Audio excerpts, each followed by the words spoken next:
2 às 23h30, pela web rádio Melodias do Rei.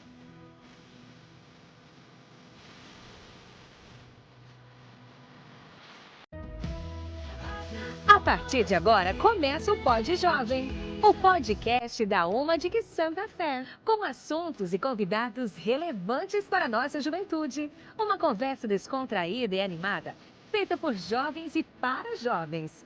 O Pod Jovem vai ao ar toda sexta, das 22 às 23h30, pela web rádio Melodias do Rei.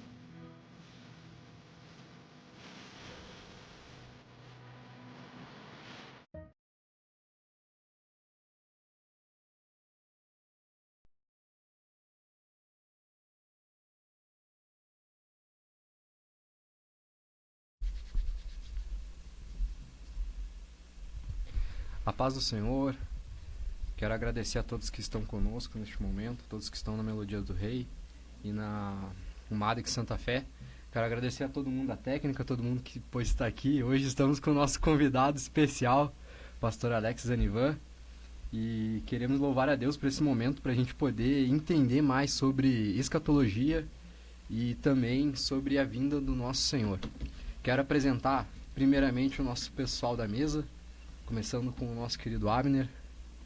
Quero cumprimentar a todos que estão conosco, agradecer a Deus pela oportunidade de estarmos aqui mais uma vez, aqui com o irmão André, com o Matheus, com o pessoal da técnica, com o pastor Zanivan, uma honra estar aqui com o senhor, falar sobre escatologia, um assunto muito importante, e eu espero que hoje a gente possa sair edificado daqui.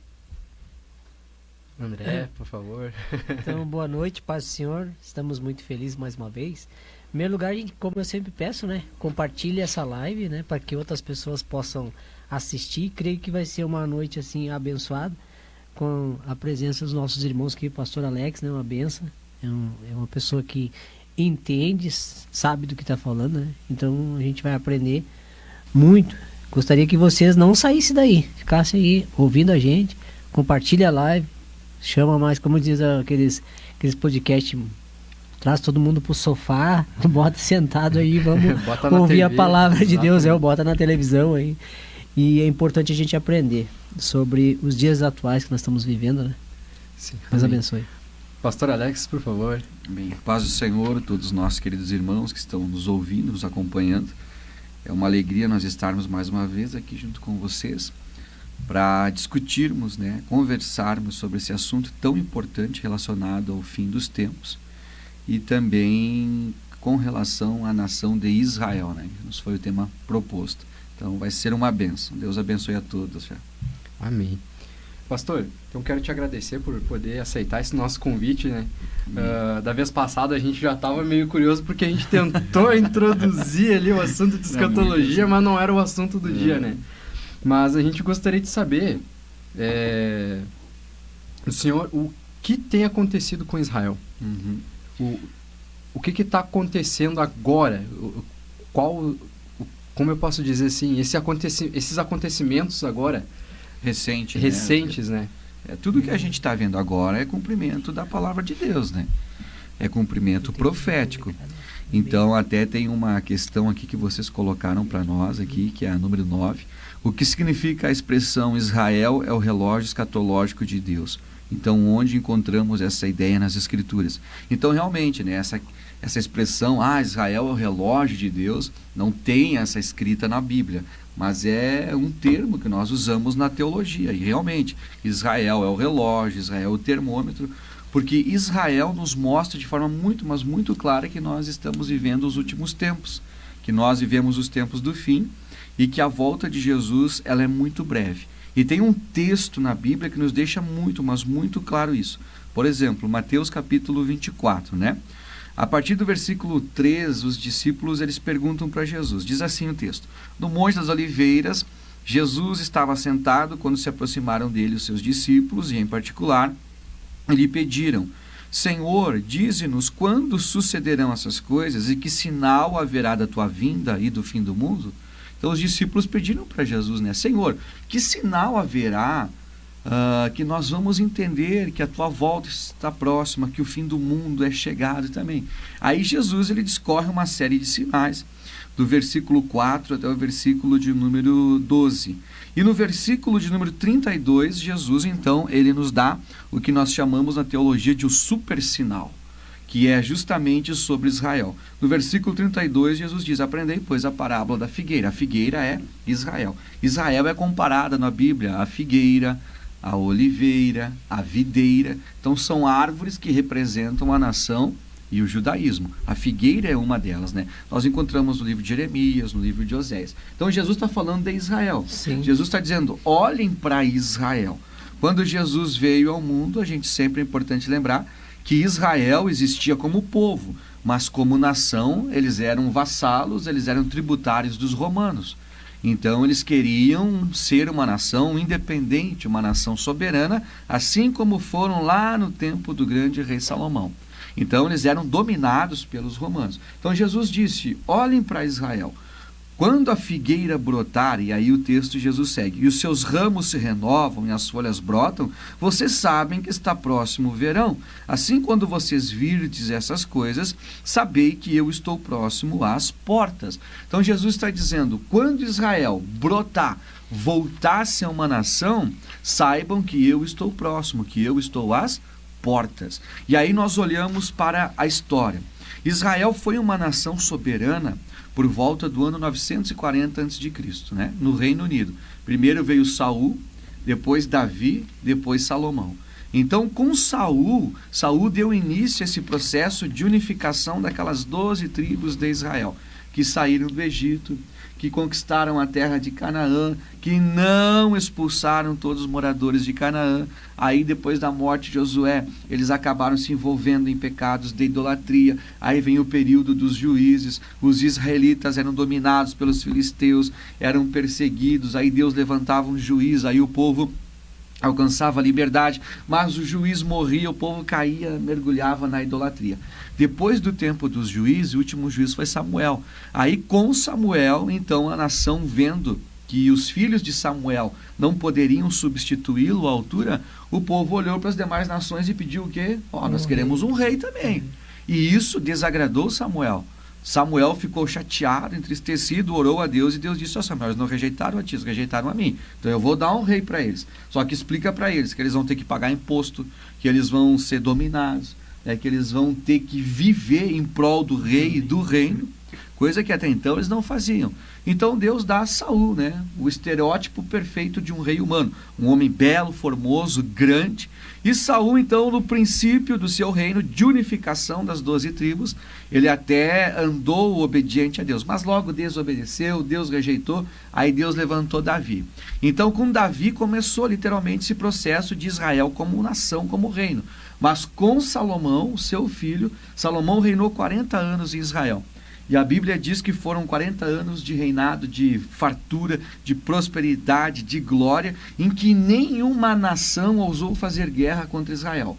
A Bíblia diz que todo o Oriente Médio, o mundo da época, né, se dava mais ou menos ali no Oriente Médio, respeitava Salomão. E Salomão dominava desde o Mediterrâneo ao Eufrates, ao norte no Líbano e ao sul aqui até o Sinai e o Egito.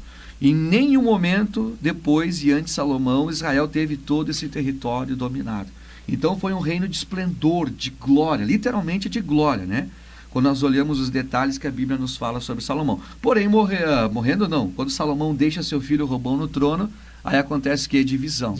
Dividiu o trono, impôs uma carga tributária muito maior, desagradou o povo. Então 10 tribos formaram o reino do norte Israel e 2 o reino do sul Judá. O reino do norte teve 19 reis, todos desobedeceram a Deus. O reino do sul teve 19 reis e uma rainha, 8 foram obedientes a Deus. Pela desobediência, Deus usou a Síria, que foi o grande império mundial da época, e levou cativo todas as tribos do norte. 120 anos depois, Nabucodonosor, com Babilônia, vem e leva o reino do sul, Judá, cativo. Aí, o reino de Israel deixa de desaparecer como reino. Quando Jesus vem ao mundo, nós passamos ali o período interbíblico, né? Aí já tinha acontecido o retorno, o rei Sírio liberou, então, o povo da Babilônia que quisesse voltar para Israel, para Jerusalém. Aí vem Esdras, vem Neemias, vem a reconstrução dos muros do templo, até chegarmos em Jesus. Então, nesse período todo, os judeus foram dominados pelos romanos, nesse período em que Cristo veio ao mundo. Então, um dos motivos que eles não aceitaram a Jesus era por isso, né? Eles queriam um reino material, queriam um rei soberano que os livrasse do jugo romano, do jugo político, e Jesus veio a trazer a salvação. Então, eles tinham isso, até existia um grupo chamado de zelotes, que vocês vão lembrar, um dos discípulos era um zelote, que era um grupo partidário que ele não aceitava de forma nenhuma o jugo e o domínio romano. Então, a todo momento, eles estavam fazendo levantes contra o Império Romano, né, para tentar a tão sonhada libertação. Então, Jesus olha e diz, olha, quando Israel voltar a ser uma nação própria, independente, e quando Jesus veio ao mundo, já fazia 900 e tantos anos que Israel não era. Então, era algo para eles, era algo muito expressivo, muito significativo, quando Israel voltar a ser uma nação. Então, eu estou próximo, eu estou às portas. Aí, Jesus morre, ressuscita, sobe ao céu, e passam-se os anos, os judeus são expulsos da Palestina, no ano 70, quando Tito destrói o templo, destrói Jerusalém. Depois, no ano 132 ao 134, houve a revolta de Bar Koba, a última revolta dos judeus querendo se libertar dos romanos. Aí os romanos, o imperador Adriano veio, matou o que conseguiu matar, o que não conseguiu matar, expulsou da região da Judéia e trocou o nome de província da Judéia para Filistia, que no português vem como Palestina.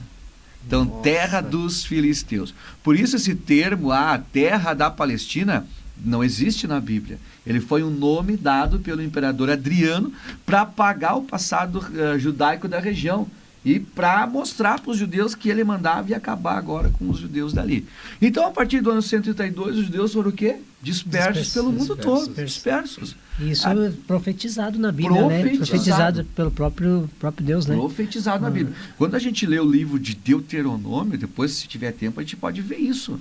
Os detalhes que Deus fala sobre... Deus fez um pacto com Israel, né? Como nenhuma outra nação. Mas Deus disse, ó, se vocês obedecerem aos termos do pacto, serão abençoados.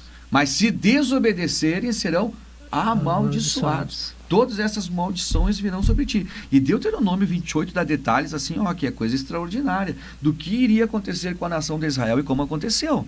Então Israel é disperso pelo mundo. Aí no século XVIII, os judeus do mundo todo começam a se organizar em convenções, em reuniões, e exigindo ao mundo que queriam a sua terra, queriam uma pátria. Né? Uhum.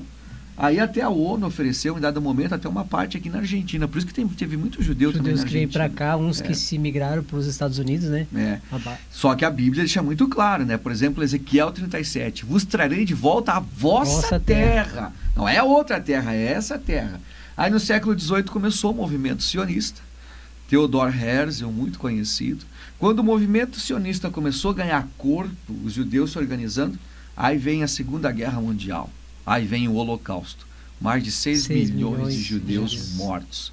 O que o nazismo fez com os judeus é algo assim, ó. Tanto é que 6 milhões, né, torturados, perseguidos, mortos nos campos de concentração. Tem hoje os campos de concentração. Tem pessoas, né, incrédulos aí, que dizem, não, isso é mentira. Tem Treblinka, tem Sobibor, tem o Auschwitz, tem os campos de concentração. Mas deixa eu interromper um pouquinho, senhor. Mas por que Hitler tinha tanta raiva e há um antissemitismo assim, fora do comum no mundo, em relação a eles? Em relação ao povo judeu, qual o sentido disso, de Hitler ter tido assim uma raiva, não só Hitler, como podia falar aqui como próprio, agora fugiu o nome dele, que era que foi um pior que Hitler, bom, agora fugiu o nome dele, mas tantos homens que tiveram no mesmo tempo de Hitler, né?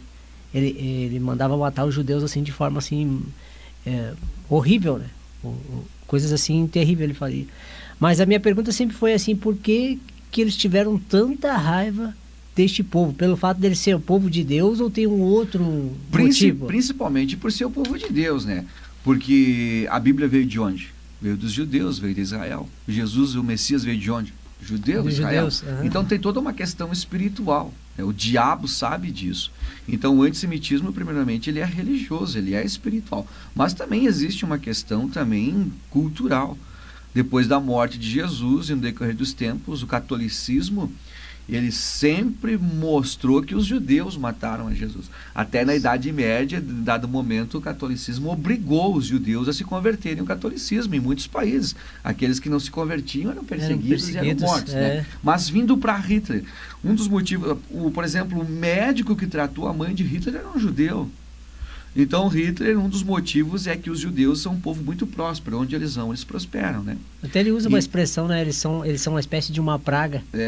Ele usa então, mais, na Alemanha, na Europa, principalmente onde foi essa maior perseguição, os judeus, a maioria, eram empresários, tinham lojas, tanto é que tem até hoje as fotos, né? Sim. A palavra Jude, ou da estrela de Davi nos comércios judeus, eram advogados, eram pessoas, né, da classe alta. Até bancários, principalmente. Muitos bancários. Muito então, rico. uma forma também era roubá-los para também patrocinar a guerra. Outra forma era o antissemitismo, era a raiva. E Hitler queria fazer uma limpeza étnica, né? Então, ele queria que se sobressaísse a raça ariana, né? Alemão dos olhos azuis, loiros. Nem ele. Nenhum de nós aqui é escapado. Então, Hitler, nós não passávamos. Não, o senhor ainda passava, mas nós aqui não. Nós era. Não, o pior, os polonês, cara, tem muito polonês que não tem essa característica. Não, Então não foi só judeus, mas foram ciganos, homossexuais, né? Mas o foco foram os judeus. Então, o que eles fizeram na Europa, Alemanha, Polônia, e nos países próximos ali, foi algo terrível, né? Eles roubaram. Primeiro, eles chegavam nas regiões e eles diziam aos judeus que iam ser levados a outro lugar, que eram os campos de concentração, os que não eram mortos, né? Então, aí eles eram transportados em vagões de trem na Europa, no inverno, frio, ao céu aberto, amontoados dias dentro de vagões de trem, é uma coisa horrível, até chegar nos campos de concentração. Então, quando chegavam lá, daí eram obrigados a trabalhos forçados, ficavam sem comer. E 6 milhões foram mortos, né? Até as fotos que nós temos hoje, elas são emblemáticas, porque tem fotos de máquinas, de patrolas, né, arrastando os corpos dos judeus, valas gigantescas jogando dentro. Quando isso não era mais viável por conta da guerra, eles começaram a queimar, né, nos fornos de incineração. Tudo isso documentado. Então, quando a gente olha para 1945, porque quando Hitler começou a perseguição, não foi só na Europa. Os países árabes, por exemplo, começaram a perseguir os judeus também. E a gente não tem os números daí oficiais de judeus que foram mortos. Que foram, a Rússia, em 1917, 1908, quando teve as revoluções russas, os russos perseguiram e mataram muitos judeus. Por isso que tem muitos judeus russos, né, vieram da Rússia hoje em Israel. Tem mais ou menos 2 milhões. Já pensou? Sim. Então, quando termina a Segunda Guerra Mundial, quando os Estados Unidos e a ex-União Soviética vencem a Alemanha, quando eles chegam nesses campos de concentração e eles abrem e mostram, o mundo fica chocado. Era algo inacreditável o que estavam fazendo ali. Até para descrever o que aconteceu no Holocausto, se criou uma palavra, que a palavra é genocídio. Então, olha só, essa palavra foi criada por conta do Holocausto. O maior genocídio da história aconteceu com o povo de Israel. E era muita raiva, né? Na verdade, eu acho que houve um grande aproveitamento. Como o senhor está falando, um grande aproveitamento, né? O fato de Hitler ter conseguido encabeçar muitas nações e colocar na força na mão de muitos soldados na época, acabava que eles eram muito fiéis a Hitler. Sim. E acabavam se prevalecendo, imagina, ele conquistou muitos países, imagina colocar isso na cabeça dos soldados daqueles países porque que não era... eles são eles são a doença. Não é eu não sou o problema, são eles, né? Porque não era, por exemplo, assim, tanto Hitler, né? Não era tanto Hitler, mas só que tu inculcar, a gente podia usar uma expressão aqui, mas é meio perigoso. Por exemplo, hoje nós temos um povo aí no Brasil que, por mais que tu tente explicar que tá errado, que não dá para melhorar, mas eles insistem. São cegos, né? Não tem nada que tu faça. Uma espécie de uma lavagem cerebral, né? Que mude a cabeça, né? E mais ou menos era assim, eles eram fiéis, eles morriam. Isso que Hitler, comparado ao líder desses aí, nem se compara, né? Sim, Hitler é um cara muito inteligente. né? Era um cara, era um orador em massa, em que as pessoas ficavam boquiabertas. Tanto é que muitos acharam que ele era o anticristo, na né? época, Eu sabe? cheguei a ler alguma coisa sobre isso. Mas né? eles apresentavam isso, os judeus como o mal da sociedade, né? Os judeus como praga, desenhavam os judeus com as expressões, né? Gordos, desajeitados, doentes e assim por diante. Então é muito espiritual Horror, e né? também, né? Cultural também. Mas aí quando você termina a Segunda Guerra, os judeus estão ali, acabados, destruídos, em toda a Europa é muito gigante, né? Ex-União Soviética, países árabes. E aí você olha para aqueles judeus ali, e o movimento sionista, e agora? Israel, e agora?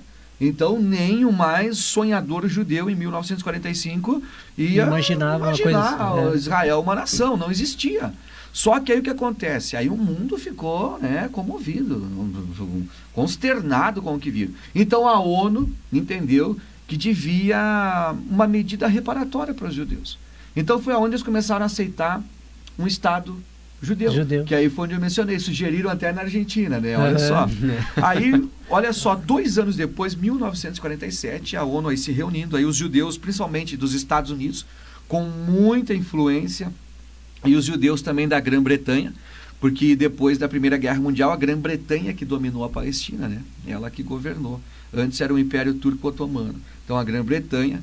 Então, é claro, tem muitas histórias, né, nos contextos, mas para a gente resumir. Então, a ONU entendeu que devia uma medida reparatória, influenciada por esses judeus ricos, poderosos, americanos da Grã-Bretanha. Então, fizeram a Resolução 181, que foi presidida pelo gaúcho Oswaldo Aranha. No início da sessão, ela demorou, se não me engano, foram 3 ou 4 dias. No início da sessão tinha poucos países. Então, Oswaldo Aranha, influenciado pelos americanos, ele postergou a reunião em 3 dias, para que representantes de países pró-Israel viessem para a sessão para votar a favor. E aí, então, em novembro de 1947, fizeram a sessão, a Resolução 181, e aprovaram, então, né? Mas olha só, como que aprovaram? A criação de um Estado judeu e de um Estado árabe na Palestina. 2 estados. Os árabes rejeitaram por completo. Na época, o Egito era uma grande potência árabe, né? O Nasser, o grande presidente egípcio, rejeitaram por completo. E aí os judeus, que desde o movimento sionista, alguns começaram a ir para a região de Israel. Começaram a comprar terras lá. Judeus muito ricos do mundo começaram a investir lá.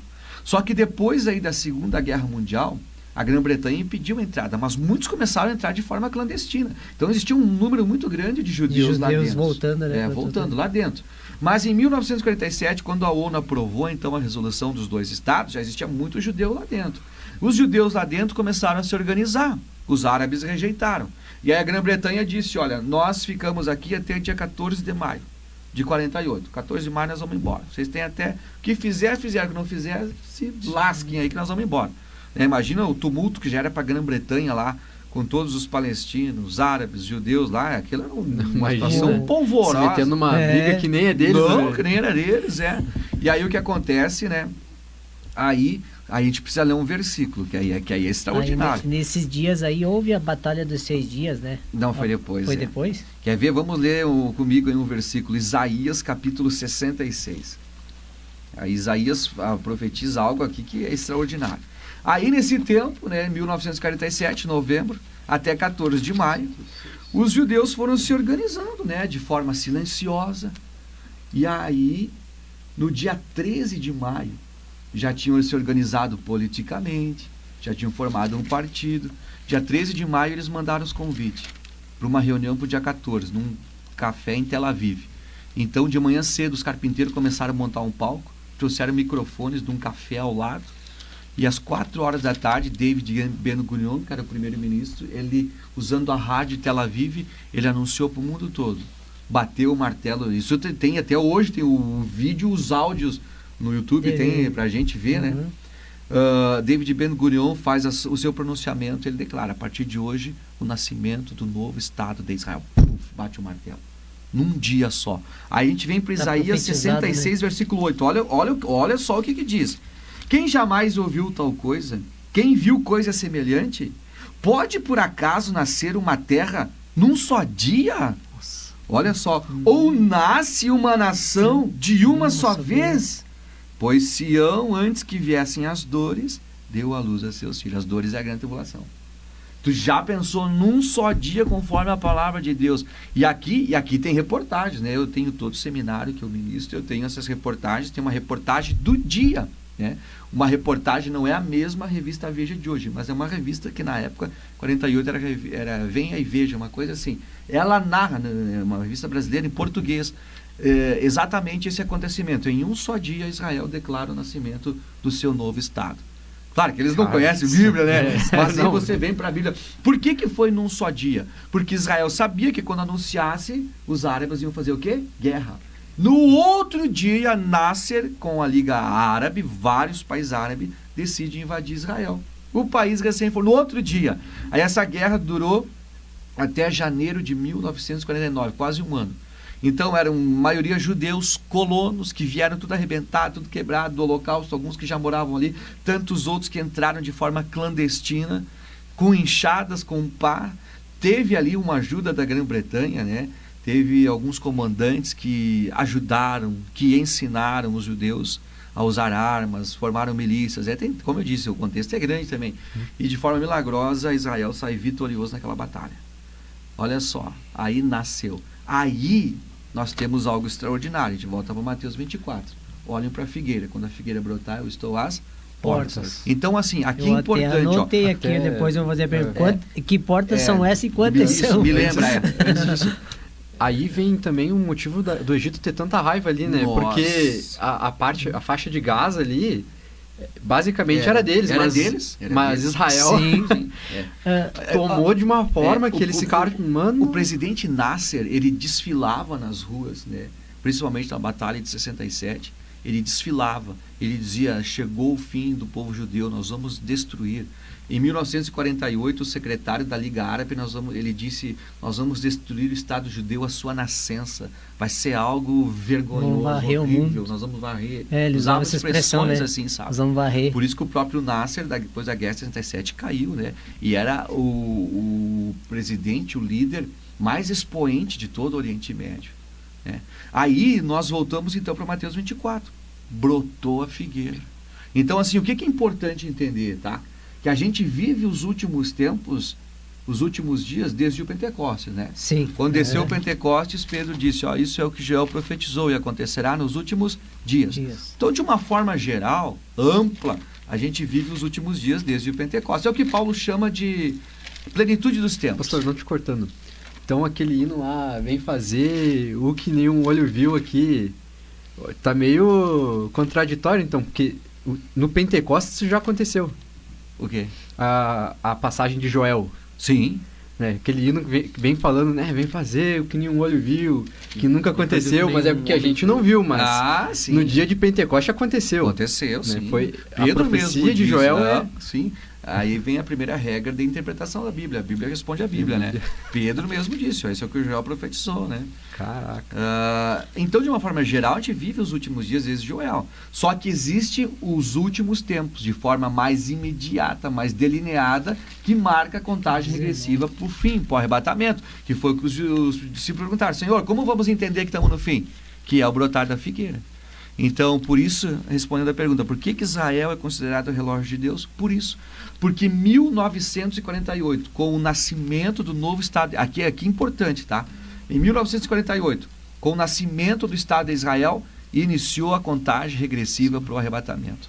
Então, a gente vive os últimos tempos que antecedem a volta de Jesus, os últimos tempos relacionados ao fim do mundo, desde 1948. Então, 1948, 14 de maio, iniciou tic-tac, a contagem regressiva para o arrebatamento. Por isso, Israel é o relógio de Deus.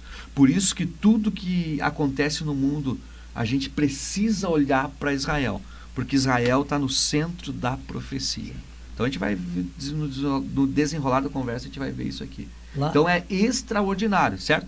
Por isso que Israel é chamado o relógio de Deus. Lá no ano de 1994, pastor Napoleão Falcão, pregando no Camboriú, ele fala uma expressão assim que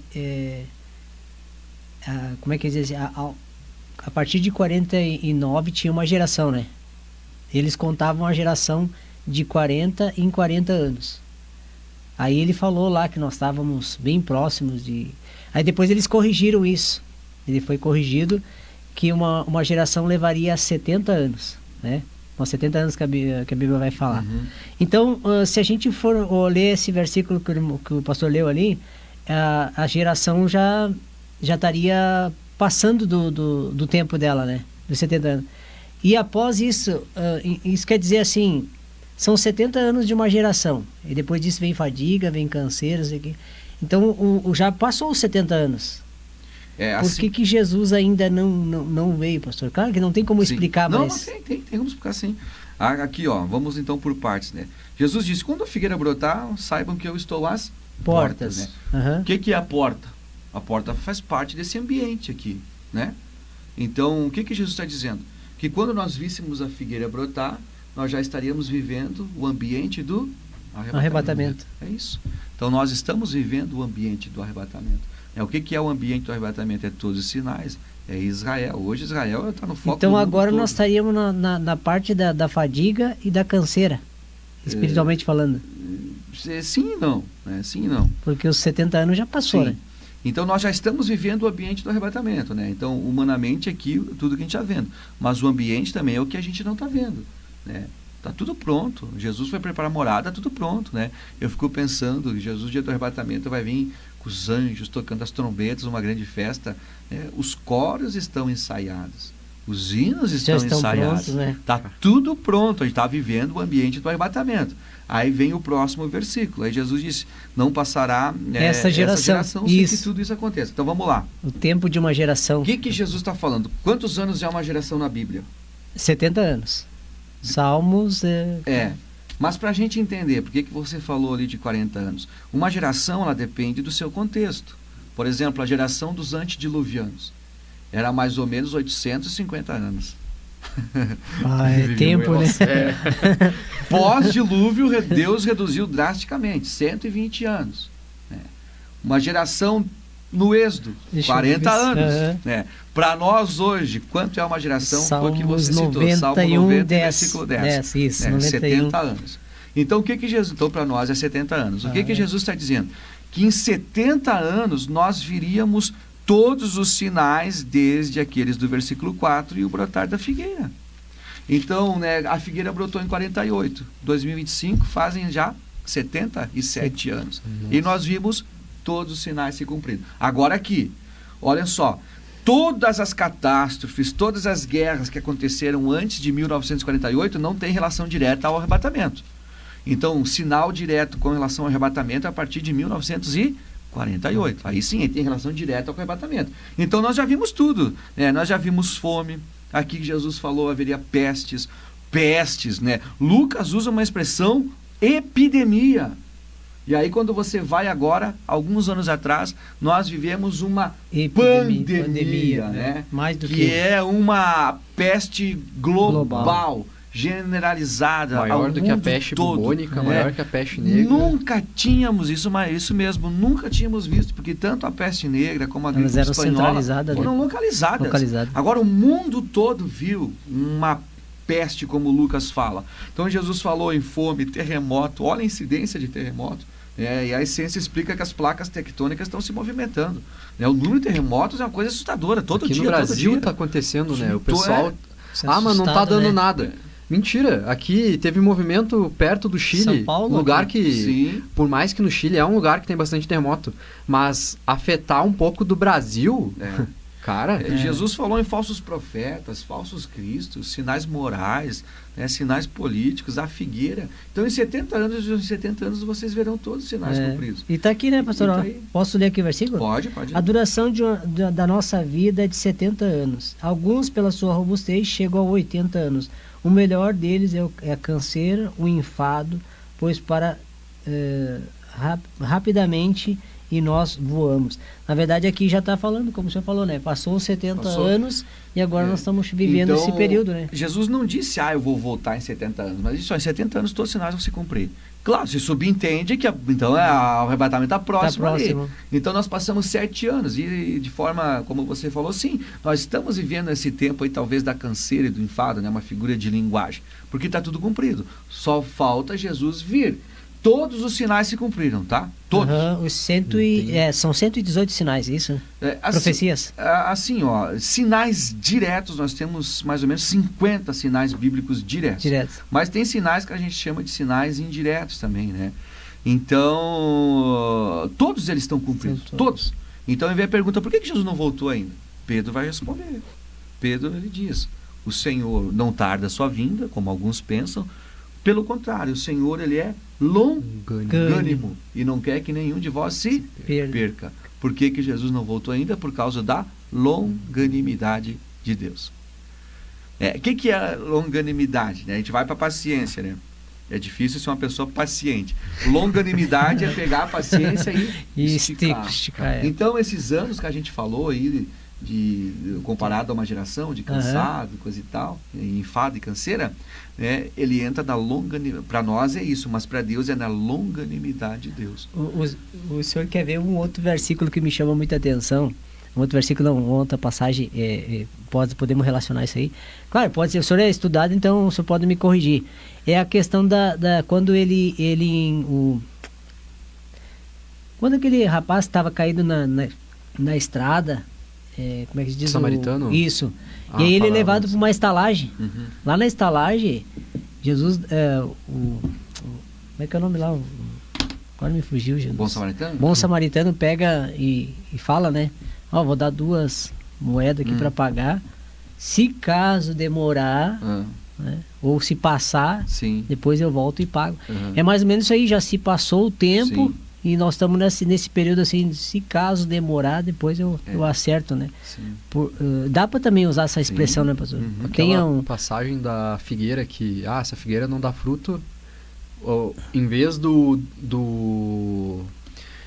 jardineiro cortar, ele faz uma raspagem ao redor, coloca, sim, adubo, espera mais um tempo, se caso realmente não der, vai corta. Depois eu vou fazer uma pergunta para o pastor ali em relação à figueira ali. Mas o que nos chama a atenção, né, é como tem se cumprido a palavra de Deus. Eu tive o privilégio para Israel e eu quero voltar.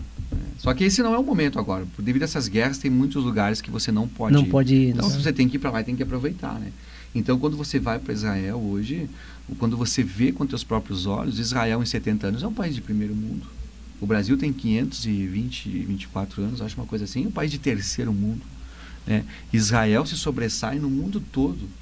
Por exemplo, nós não temos nenhum brasileiro que tenha prêmios Nobel. Israel tem, só o ano passado 16. Tem dezenas de prêmios Nobel. É um país que influencia o mundo todo, um paizinho do tamanho do estado de Sergipe. O Irã é 75 vezes maior que Israel. E aquele país ali está sofrendo 5 frentes de batalha ao mesmo tempo e se sai vitorioso. Então é uma coisa inacreditável, uma coisa assim. Por exemplo, a Guerra de 67 que você falou, né?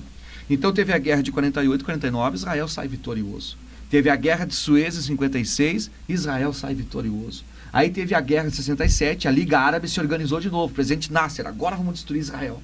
E aí Israel soube da guerra, Israel faz um ataque preventivo, primeiro contra o Egito. Israel com seus caças voando a uma altura que não foram detectados pelos radares egípcios, adentra no território egípcio e destrói todos os caças, toda a frota aérea do Egito. Caraca. Fica arrasado. Mas é engraçado a Bíblia fala que eles teriam os melhores soldados, né? Sim. É profetizado na Bíblia. Acaba com o Egito, ao norte por terra com a Síria. E aqui é interessante, né? Porque, de novo, as frentes de batalha, sul, norte, aí junto com a Liga Árabe, aí vem Iraque, vem Irã, vem Kuwait, vem Arábia Saudita, que envia soldados. É um mar, né? A estimativa era que é de 21 soldados inimigos contra um soldado israelense. E aí Israel acaba com o Egito, que era a maior potência. Aí ficou mais fácil a batalha. Aí quando vai para as regiões, por exemplo, ao leste, Jordânia, ao lado de Israel, aí a batalha por terra. Ao norte, Síria. Então, aconteceram muitos milagres ao norte com a Síria, por exemplo. Um tanquista, isso é relatado, né? Um tanquista, está na história. Um tanquista contra 10 tanquistas sírios. Qual a probabilidade de um tanquista destruir 10 tanques? Nenhuma. Porque se ele atirar em um tanque, até ele recarregar, Pode atirar no máximo em 2, os outros 8, né? Aí o que acontece? Um tanquista israelense contra 10 tanquistas sírios atinge um dos tanques sírios e os outros saem correndo, né? Saem correndo. E o tanquista israelense destrói todos os tanquistas sírios porque não havia soldados dentro.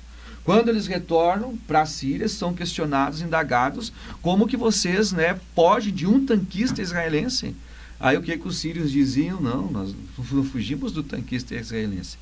Nós fugíamos daquela mão gigantesca que vinha sobre o tanquista israelense. Então tem dezenas de relatos documentados na Jordânia, na Síria, de soldados israelenses, trazendo 200, 300 mil soldados inimigos. Como assim? Os soldados inimigos não viam soldados israelenses, viam anjos junto com eles. Sabe que eu tive na Jordânia também, né? E quando a gente esteve na Jordânia, o nosso guia morou 15 anos no Brasil. Então os árabes, eles são bem reservados, né? Eles falam muito alto, gritando, eles não têm aquela simpatia do brasileiro. Só que o nosso guia, ele morou 15 anos na Bahia. Então ele ficou bem baiano, bem gente boa, bem amigão. Então ele deu muita liberdade para conversar. E na Guerra de 67, a Jordânia que dominava Jerusalém Velha. E aí os paraquedistas, poucos pousaram ali nas regiões de Jerusalém e avançaram sobre a Cidade Velha e tinha milhares de jordanianos. Só que os jordanianos começaram a atirar uns nos outros, né? E aí eu perguntei para esse jordaniano, né? Eu disse, na Guerra de 67, conta para nós o que aconteceu, como é que a Jordânia perdeu Jerusalém, né? O que aconteceu de fato lá. E nós sentados numa mesa, ele olhou assim, olhou para os lados, olhou para nós, só vou falar para vocês o que é falado aqui da Jordânia, tá? Vocês são brasileiros, eu vou falar para vocês. Eles gostam muito do brasileiro.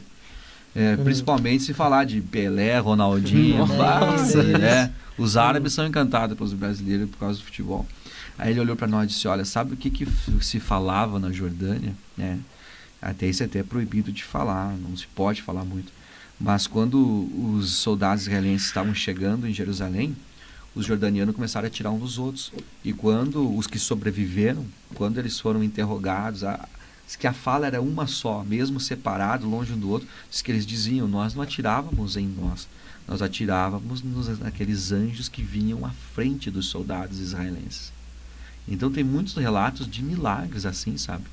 Então, por que Israel sai vitorioso assim? Milagre, a mão de Deus, não tem outra explicação. O Pentágono, né? Cada guerra que acontece, o Pentágono faz um estudo. Por exemplo, essa guerra de 12 dias, o Pentágono fez um estudo, todas. E a guerra de 67, né, no Pentágono, ela está lá como inconclusiva. Por quê? Porque era impossível Israel sair vitorioso. Impossível.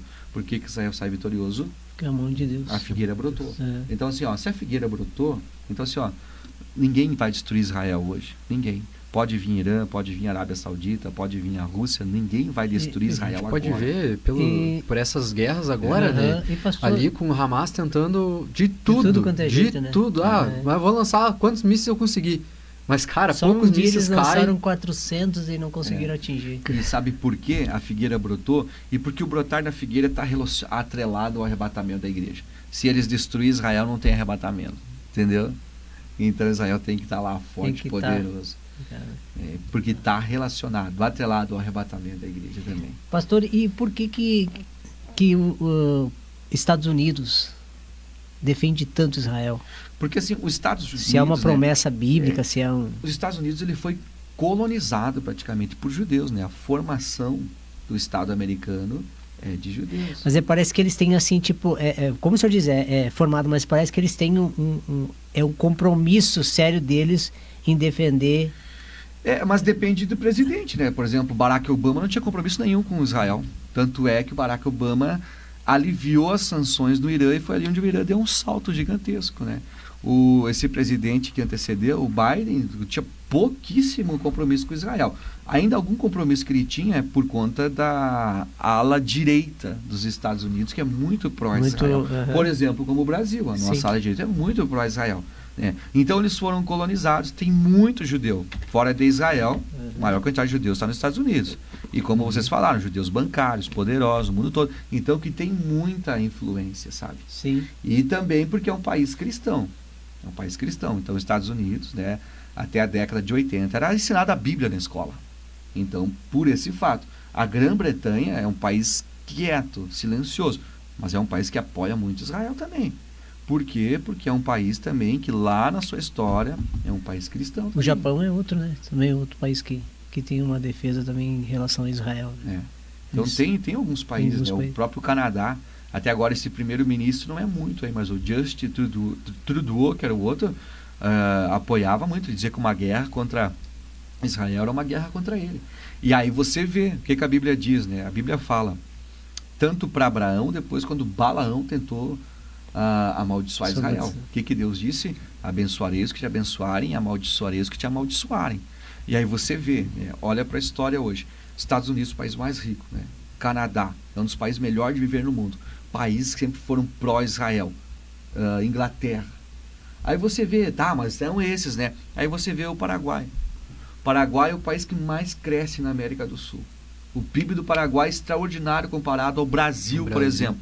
Argentina também. E aí você olha para o Paraguai. Paraguai completamente pró-Israel. Colocou a embaixada em Jerusalém. Aí você vai para o Milei pró-Israel. Então, assim, né, não adianta o homem se enganar. Se nós, como nação, a gente amaldiçoar Israel, vai cair a maldição sobre nós. Então, mas os nossos líderes, né, o nosso presidente é contra. Então, recai uma maldição? Sim, de certa forma recai. Só não recai mais porque tem muito brasileiro que é pró-Israel.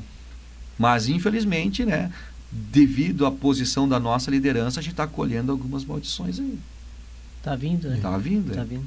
A gente vê que, na verdade, a gente tá colhendo muito mais fruta aí que, cara... Eu fico impressionado, né? Que a gente poderia estar... Que nem o senhor disse. Tu vai em Israel, tu vê um país de primeiro mundo. Tu vem no Brasil... Eu vi um documentário... Esses documentários da Discovery que os caras fazem... esses namoro longe... O americano, achava que o brasileiro aqui não tinha água limpa. E eu fiquei, cara, mas tu tá de sacanagem comigo. Como assim não tem água limpa? Claro, eu bebo água. Como é que eu não vou beber água limpa ali da torneira, né? Aí, ele falando, não, aqui, quando eu trazer a minha esposa, ela vai ver que daqui sai água limpa da torneira. Nossa, a gente tá tão ruim, tão mal visto. Na verdade é mais por causa do Nordeste, né? Que a luta é uma luta muito grande lá para eles terem uma água potável. Sim. Até foi aonde que o presidente Bolsonaro conseguiu fazer uma aliança com os soldados israelenses para trazer abastecimento pro do Nordeste. E sabe, eu fico pensando, né? Tem muito brasileiro. Aqui, outro dia um vereador nosso aqui falando contra Israel. Os caras não sabem de nada, tem uma mente desse tamanho, assim. Né? Eles querem boicotar Israel. Cara, tu vai pra história, né? A farmacêutica fina vem tudo de Israel. A maior parte dos cosméticos do mundo, de primeira linha, vem de Israel, das regiões do Mar Morto, né? O diagnóstico para sífilis vem para Israel. A vacina contra tuberculose vem de Israel. Por exemplo, a xilocaína, né? Quando você vai fazer um procedimento no dentista. Já pensou extrair um dente sem anestesia? Já pensou fazer um canal sem anestesia? Quem desenvolveu? Israel, judeu. Quando você vai ver, por exemplo, o analgésico, o antitérmico, remédio para dor de cabeça. Quem não tem dor de cabeça, quem não passa uma febre, foi desenvolvido por judeus. Sabe, o Waze, todo mundo usa o Waze, desenvolvido por judeu. O pendrive, entrada USB, foi desenvolvido por Israel. O celular, no laboratório da Motorola, em Haifa, Israel. A câmera do celular, em Israel. A gente depende de Israel para tudo. Os caras querem boicotar Israel. Sabe, o que a gente falou antes, né? Os judeus, ano após ano, ganhando prêmio Nobel em descoberta na ciência, na farmácia fina, farmacêutica, tudo. Imagina. Sabe? A coisa diabólica, né? O hospital ali que foi destruído, né? Disseram que foi destruído quase todas as pesquisas que estavam ali, que um dia salvou muitas vidas. Anos. Cara, foi tudo destruído por causa desse ódio, né? Que eles têm tanto contra Israel. E pastor, eu queria fazer uma pergunta aqui. E a gente ficou só no relógio, né? A gente ficou só no relógio. Não, mas que bom. É assim que vai andando, né? Eu queria fazer uma pergunta. Nós, o povo de Deus, quem é... Vai, eu não queria largar essa, mas eu tenho que largar. Vai, larga aí. Tem que largar. Quem tá certo? O Calvo ou o Armínio? Mas o que tem a ver com... Porque assim, ó, Marcos 13. o nosso povo, ele tá muito, ele tem essa divisão de, não, eu tô salvo aqui tô salvo e tá tudo bem, né? Vamos dizer da parte do calvinismo. Uma vez salvo, sempre salvo. E o arminiano acredita que, não, tu pode até perder a salvação. Pode perder tua salvação.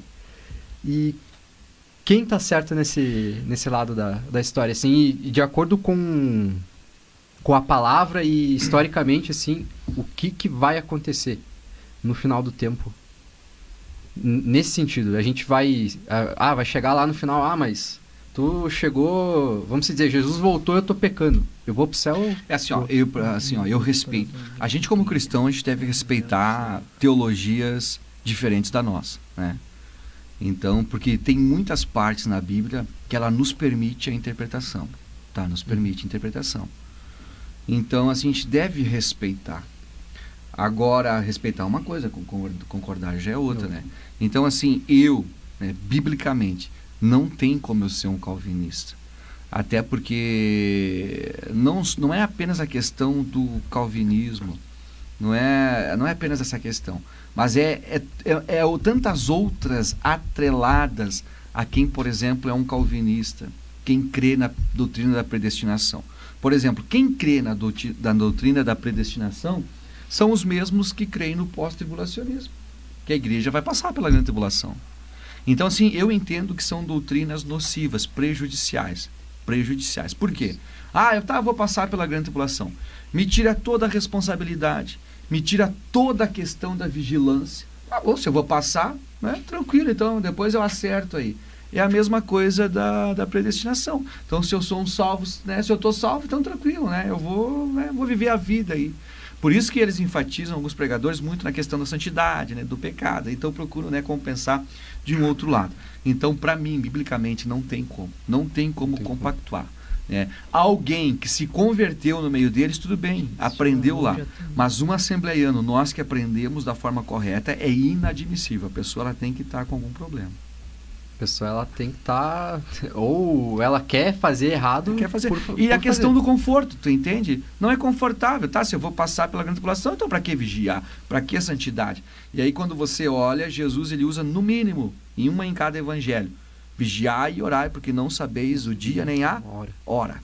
Então escuta só, se eu vou passar pela grande tribulação, quando que inicia a grande tribulação? É 7 anos, né? É incontestável, né? Fala tanto em Daniel como em Apocalipse. Então, se eu vou passar pela grande tribulação, o início da grande tribulação, a Bíblia me fala também quando é. Quando Israel faz aliança com o anticristo. Então, Israel fez aliança com o anticristo, eu conto 7 anos, eu consigo precisar o dia da volta de Jesus. Não tem lógica. Não tem lógica. Claro que eles vão arrumar os argumentos deles para debater contra nós, enfim. Mas entende, é uma questão de lógica. É a mesma coisa da predestinação. Um dia eu fui chamado em uma turma de teologia para falar sobre a predestinação, de assembleianos. E aí os assembleianos estavam tudo indo para a predestinação. De novo, é mais confortável, é mais não sei o quê. Daí eu vi que não adiantava, né? Eu levei 2 crianças. E no momento decisivo eu chamei as 2 crianças. De 3 e 4 aninhos, né? Trouxe as 2 crianças, coloquei uma à minha esquerda e uma à direita. Eu disse, muito bem, vocês que creem na doutrina da predestinação, então me digam. Uma dessas crianças vai para o inferno, outra vai para o céu. Quero que vocês me digam, qual delas vai para o inferno aqui? Nossa. Não sei. Aí acabou a discussão. Você entende? Essa é a verdade. A doutrina da predestinação leva a isso. Então, olha só a que ponto, né? A que ponto ela chega. Então, para nós, assembleianos, de novo, não tem como, de forma nenhuma, né? É porque, desculpa te interromper, mas é porque deixa muito vago, né? Como se fosse aquela frase, né? Talvez, só talvez Jesus morreu por ti. Só talvez. Não, vai aí... evangelizar alguém falando isso? Talvez Jesus morreu por ti, cara. Porque daí não faz sentido evangelizar. Sim. Não se dizer. Não vai fazer sentido chegar e falar, Jesus te ama. Tá, mas aí o cara chega numa igreja e descobre, mas será que eu sou... Será que eu fui escolhido de verdade para ser salvo? Não, relaxa, será tem chance de tu ir pro céu. Ou será que eu vou ter chance? Mas é igual o testemunho de Jeová, quando eles falam dos 144 mil, fica meio vago, porque daí tu fala assim, tá, mas então... E se já foi escolhido 144 mil, o que tu tá fazendo na igreja? Entendeu? Uma vez um irmão ele começou a debater comigo. Como ele era muito amigo, eu levei a conversa adiante, né? Não tenho costume de levar assim a conversa adiante, mas levei. Só para que eu, como um amigo, uma pessoa querida que eu amava, disse, não, eu vou tentar fazer com que você entenda. Aí foi, da doutrina da predestinação, começou a me trazer todos os argumentos dele, uma vez salvo, sempre salvo, coisa e tal. E eu disse, tá, mas então você me diz então que você é um salvo. Não, eu sou salvo, eu sou predestinado. E daí ele tinha se desviado anos atrás, tinha retornado, e depois entrou no caminho da predestinação. E eu olhei e disse para ele, então tá, então se você é um predestinado, me diz uma coisa.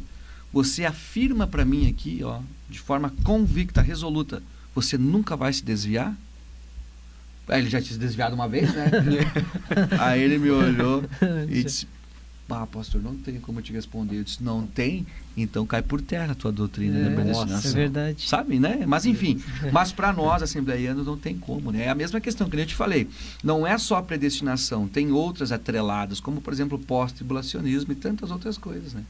Eu queria falar um pouquinho, desculpa te atrapalhar. Não, porque pode eu ir, tenho uma pode ir. dúvida muito... Hoje, essa semana eu estava acompanhando um debate de um pós e de um pré, e eles estavam falando bastante sobre a parte de Israel, né? Voltando um pouquinho para a parte de Israel, na questão da grande tribulação, porque vai ter o arrebatamento, vai ocorrer o arrebatamento, a igreja vai subir, e Israel vai ter o acerto de contas aqui, né?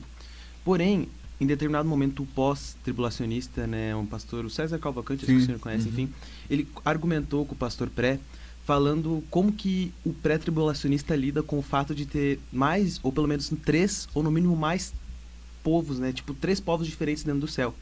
A igreja, o Israel recém-convertido e os povos que se convertem, os gentios que se convertem dentro da grande tribulação. Como que o pré lida com esses 3 tipos de povo? Como que funcionaria no céu?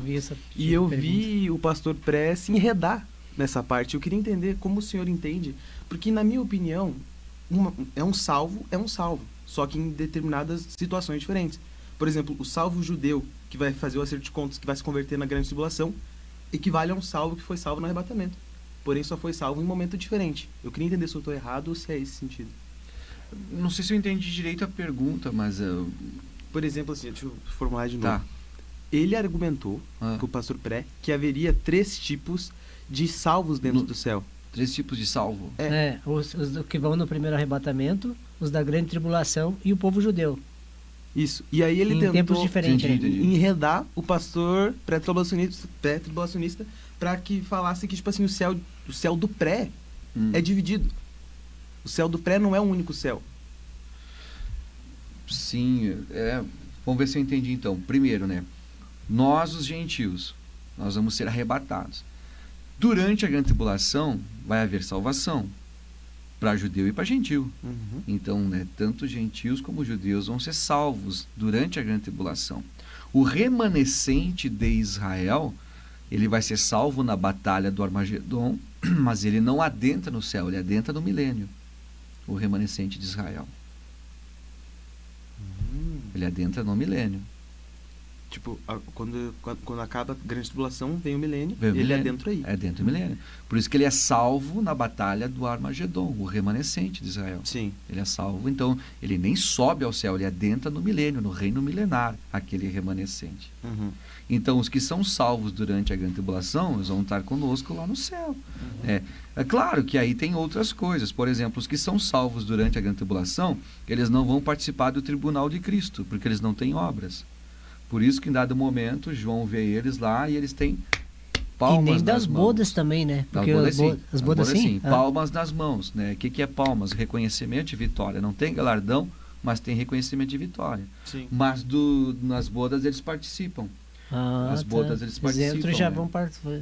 Porque as bodas, ela é concomitante à batalha do Armagedon.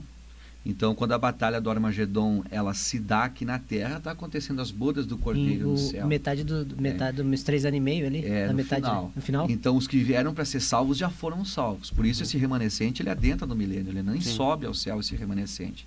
Sim. Não sei se é mais ou menos isso. Era isso mesmo. Na verdade, eu queria só ter entendido o fato dele ter quase enredado o pastor pré, nesse sentido, falando que o céu é dividido. Mas não é. Na verdade, é um salvo, só que salvo em determinadas situações diferentes. Em tempos sucessivos, como acontece hoje. Sim. Né? Como acontece E hoje. eles chamam nós de escapista. Eles usam essa expressão, né? Como Eles usam muito as expressões, né? que nós vamos aproveitar enquanto aqui tá dando a folia e escapar pro céu, entendeu? Inclusive, eles invalidam muito, principalmente o pastor César Cavalcante, invalida muito aquela passagem de Daniel que vai falar sobre os 7 anos, né? O que me deixa aterrorizado, né? Como é que ele invalida algo que realmente está dentro do contexto escatológico e ele invalida? Sim. É que assim, ó, para toda a doutrina, porque um dos motivos assim do pré-tribulacionismo. É claro que precisa de uma interpretação, é óbvio, né? Mas ela é uma interpretação coerente, ela segue uma linha. Agora, a interpretação pós é aquilo que você falou, tem que fazer muito malabarismo no texto. É uma coxa de retalho. Tem que fazer, tem que validar isso, tem que fazer aquilo, tem que fazer aquilo, não sei o quê, entendeu? Eu não pude deixar de notar, vou de novo, tá? Não vai Não, vamos lá. Que o Senhor falou que haverá salvação na grande Na grande tribulação. tribulação. Com certeza, concordo com essa parte. Porém, o Espírito Santo, ele sobe com a igreja. Sim e não. Sim, né? não, né? Porque assim, ó, o Espírito Santo, a partir do Pentecostes, ele foi derramado. Ele foi derramado. Então a gente vive o derramar do Espírito Santo. Sim. Porém, o Espírito Santo, ele é o único convence-homem do pecado, da justiça e do isso, juízo. Né? Justamente. Isso O eu que fiz acontece, nessa pergunta da O que IBJL. acontece na grande tribulação? Por exemplo, Paulo fala que o mistério da iniquidade está presente, o da injustiça, né? Aguarda apenas que se manifeste, então, o iníquo, o anticristo. Aí Paulo diz em Tessalonicenses que há um que o detém essa manifestação. Que é o Espírito Santo. Quem que detém a manifestação do anticristo? Quem que detém a manifestação do poder total do mal hoje? Né? Aí o que eles vão dizer, os pós-tribulacionistas? Que é a lei humana. Inclusive, Hernandes Dias Lopes fala isso. Dá licença. O que a nossa lei humana impede o diabo hoje? Me diz. Nada, né? Nada. Então, assim, o que tem o poder onipotente, que detém o poder total do diabo, é o Espírito Santo. O Espírito Santo é o equilíbrio. Então, quando no dia do arrebatamento, a Trindade, né, trabalha em harmonia. O Pai dá ordem, o Filho vem buscar a igreja, e quem leva a igreja é o Espírito Santo. Então, para que o diabo reine, para que o anticristo domine, é necessário que o Espírito Santo retire-se com o seu poder onipotente. Então, o Espírito Santo ele vai se retirar como poder onipotente, como equilíbrio, para que o mal desande. Mas ele vai ainda estar aqui convencendo, relacionado à salvação. Ele vai estar aqui ainda trabalhando, por exemplo, com os 144 mil. Os 144 mil vão pregarem no mundo todo. E a Bíblia diz que eles serão cheios do Espírito Santo. Tanto é que eles vão partir para o mundo todo. De que forma? Até como Filipe foi, lembra? Filipe foi trasladado de um lado para outro. Imagina. Então eles terão a marca, né, do Espírito Santo, o selo, serão selados, cheios do Espírito Santo. As duas testemunhas, cheias do Espírito Santo. Então é nesse sentido. Né, a igreja não estará mais aqui, mas o Espírito Santo ele ainda vai trabalhar. Não como poder onipotente, mas ainda vai estar presente. Sim. Inclusive os 144 mil, puxando outro assunto agora, eles não foram no arrebatamento, né? Não, eles são judeus. E se converteram entre a tribulação? Sim, ó. Aí segura essa pergunta que daí a gente encaixa aqui o assunto, tá? Então vamos lá. Até que tempo a gente tem? A gente tá livre. Pode seguir, pastor. Pode Vamos seguir. agora. Assim, ó. Se o senhor não se importar de passar até do horário... Então, assim, ó. Aí vem a primeira pergunta, né? O que tem acontecido com Israel? Israel está sofrendo uma guerra, né? Ao norte com o Hezbollah, ao leste com mais longe, né, o Irã, mas pouco ao lado com as proxies iranianas, com o Hamas do lado do Mediterrâneo e com os Houthis no sul, de todos os lados, Israel. Pela primeira vez, então, nós tivemos ano passado 2 ataques do Irã, pela primeira vez, a 2.000 quilômetros. Então, o que a gente está vendo em toda essa batalha com Israel? A gente está vendo a batalha de Gog e Magog. Vocês já ouviram falar? Sim. Ezequiel 38 e 39. Então, vamos lá. Abram aí. Ezequiel 38, daí a gente encaixa a tua pergunta aí. Ezequiel 38 e 39. Aqui também é um assunto, assim, fabuloso. Ezequiel 37 é o Vale de Ossos Secos. Que a teologia da substituição gosta muito de aplicar na vida da igreja, na vida pessoal. Tua vida está um vale de ossos secos e Deus vai te tirar da tua sepultura. Não, isso aqui é para Israel, não tem como aplicar a teologia da substituição aqui. Até dá para fazer, mas aí você sai muito fora da exegese do texto bíblico, né? Porque o próprio texto diz, versículo 7, a partir do versículo 7 fala da junção dos ossos ali, e o texto diz: Todos esses ossos secos, versículo 11, são a casa de Israel. E aí no versículo de número 13 diz: sabereis que eu sou o Senhor, quando abrir a vossa sepultura, quando vos fazer sair dela, ó povo meu, porém vós o meu espírito, vivereis e vos estabelecerei na vossa própria terra. Olha que coisa extraordinária. Aí se cumpre também com o brotar da figueira.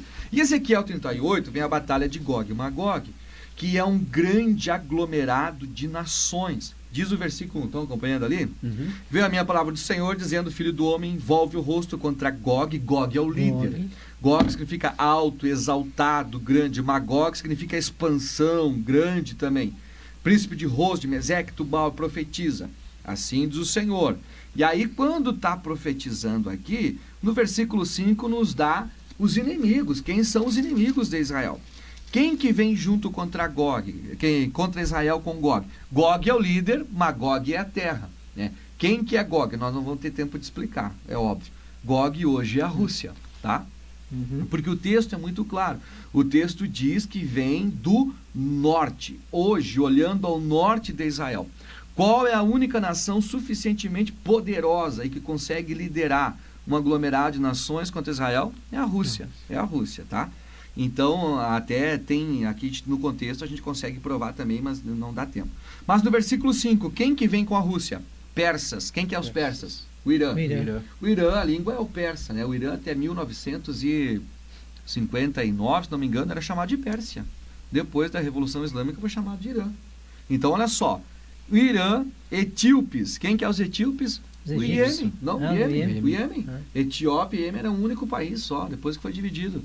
Aqui, ó, Iêmen, os Houthis, Put com eles, também povos lá de baixo. Agora, no versículo 6, Gomer e os da casa de Togarma. Quem é? Ó, do lado do norte. Quem é que está do lado do norte de Israel também? Gomer, da casa de Togarma. A Turquia. O Erdogan. O Erdogan já declarou 1 milhão de vezes que Israel tem que ser varrido do mapa. Então, olha só os detalhes. E todas as tropas muito contigo. Versículo 8, depois de muitos dias será visitado no fim dos anos. Aqui, esse fim dos anos é o depois do brotar da figueira, exatamente como a gente falou antes aqui. E aí, então, vai dando detalhe que esses povos vêm contra Israel e Deus vai pelejar. Então, assim, a batalha de Gog e Magog, o que eu entendo, biblicamente? Que nós não vamos ver a batalha, porque ela se dá paralelo ao arrebatamento da igreja. Paralelo. Nós não vamos ver a batalha em si, mas nós vamos ver o desenho dela. Então, Ezequiel profetizou isso há 2.500 anos atrás. Então, no ano passado, a gente viu pela primeira vez, porque o Irã nunca tinha atacado Israel na história moderna. Pela primeira vez a gente viu o desenho da batalha de Gog e Magog formado. Então, se a Rússia não tivesse ocupada com a Ucrânia, a Rússia vinha junto. E aí estava formada a batalha e o arrebatamento tinha acontecido. Então a gente entra de novo na longanimidade de Deus. As coisas estão tão aceleradas que Jesus está colocando, não, peraí, calma aí, não é a hora. Vai com calma. Senão já tinha acontecido. Então o que está acontecendo com o Irã agora? Quando começou, Israel atacou o Irã agora, o programa nuclear do Irã. Então, quando Israel atacou e o Irã revidou, porque o Irã é uma potência, gente. O Irã é 75 vezes território maior que Israel. É o Irã que financia as proxies do Houthi, do Iêmen, é que financia as proxies iraquianas, é que financia o Hezbollah. O Hezbollah, o maior grupo paramilitar do mundo, tinha mais de 100 mil soldados, já pensou? São muito fortes, muito poderosos. Quando Israel atacou o Irã e o Irã revidou, e aquilo dava medo, né? Você vendo aqueles mísseis no ar, vindo assim, uma coisa... Sim, Já pensou se largar, na primeira leva foi 400, né? Já pensou largar uns 20 aqui no Brasil, o que acontece? Nossa! Né? E tudo do território de Israel, para justamente, né, sufocar a defesa antiaérea, que é a mais moderna do mundo de Israel, aquilo chega a dar medo. E aí os irmãos começaram a me falar, pastor, mas agora o Irã vai destruir Israel. Eu disse, não.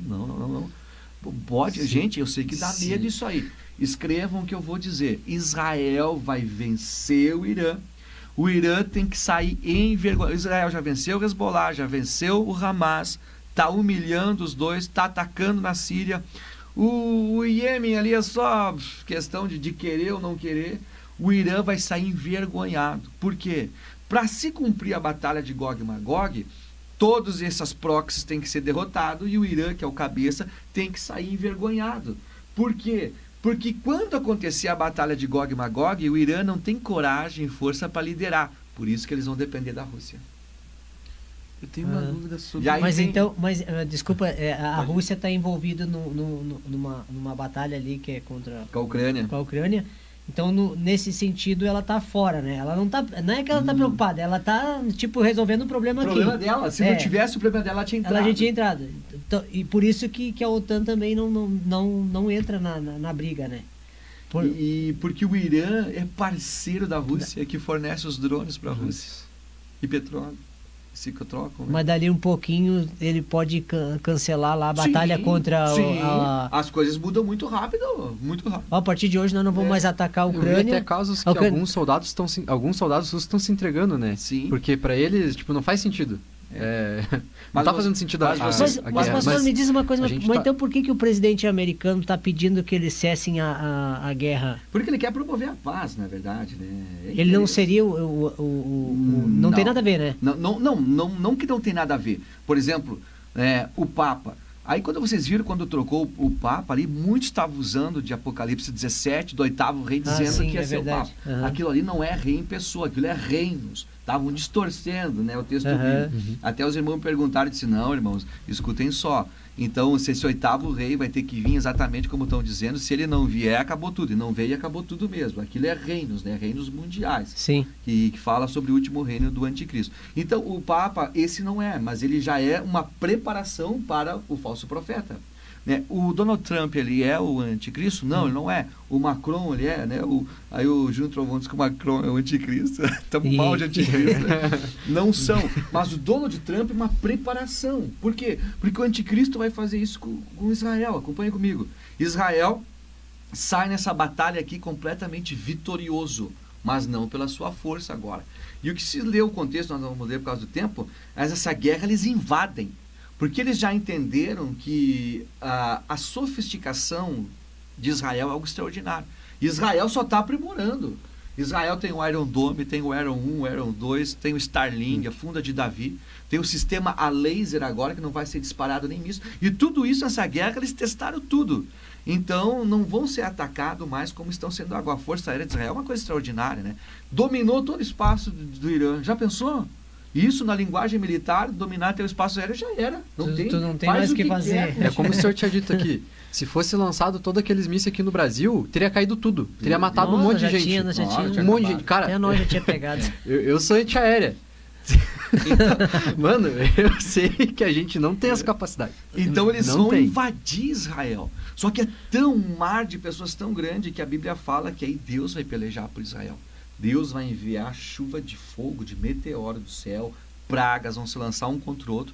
E essa guerra vai morrer mas tantas pessoas aqui, que diz o versículo Porque 9 Israel vai do ficar 7 39, meses, né? os habitantes da cidade de Israel sairão e queimarão sepultando. as armas, os escudos, os arcos, as flechas, os bastões de mãos e as lanças. Terão fogo com tudo isso por 7 anos, que é os 7 anos da grande tribulação. E eles vão demorar 7 anos para sepultar os mortos. Então, olha só, Israel, se hoje Israel está batendo no peito, né? Vem quem quiser, imagine aqui. Israel vai estar batendo no peito. Agora imagine o efeito cascata dessa guerra no mundo todo, né? Tu atira um rojão lá na Arábia Saudita, o preço do petróleo dispara no outro dia. Tu imagina aqui esse mar de soldados inimigos e a maior parte do povo islâmico está junto. Porque Israel sai vitorioso, Israel destrói a mesquita de Omar e Al-Aqsa e reconstrói o templo. Então o efeito cascata no mundo o mundo vai estar virado de ponta cabeça, junto com o arrebatamento. Sumiu milhões de pessoas, o mundo vai estar em desespero. Por isso que o anticristo é a besta que sai do mar, medo, instabilidade, segurança, pavor. O mundo vai estar assim. Nesse contexto surge quem? O anticristo. O que ele faz? Uma Uma aliança com Israel. Não, acalma Israel. Ele é judeu, ele é um príncipe como Israel esperava, faz aliança com Israel. Não, acalma, estamos juntos aqui, vamos para a paz. Acalma Israel e ele traz uma falsa paz, uma falsa segurança ao mundo. Ele vai de alguma forma responder aquelas dúvidas que o mundo tem e o mundo vai receber ele de braços abertos. Por isso que os primeiros 3 anos e meio são prósperos, né? Deus vai permitir. Aí que o mundo recebe ele. Então o mundo vai estar assim, né?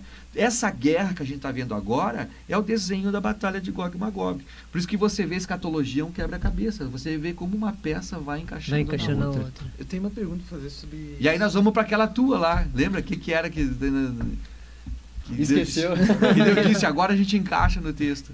Ah, tá. Era sobre que... Era qual assunto que a gente tava falando? Era sobre 44 mil? Meu Deus. Era 144. Não era sobre isso. Era alguma coisa que Deus disse, não, peraí que agora nós vamos, nós encaixamos isso aí. Era sobre Deu. 144 mil, eu acho.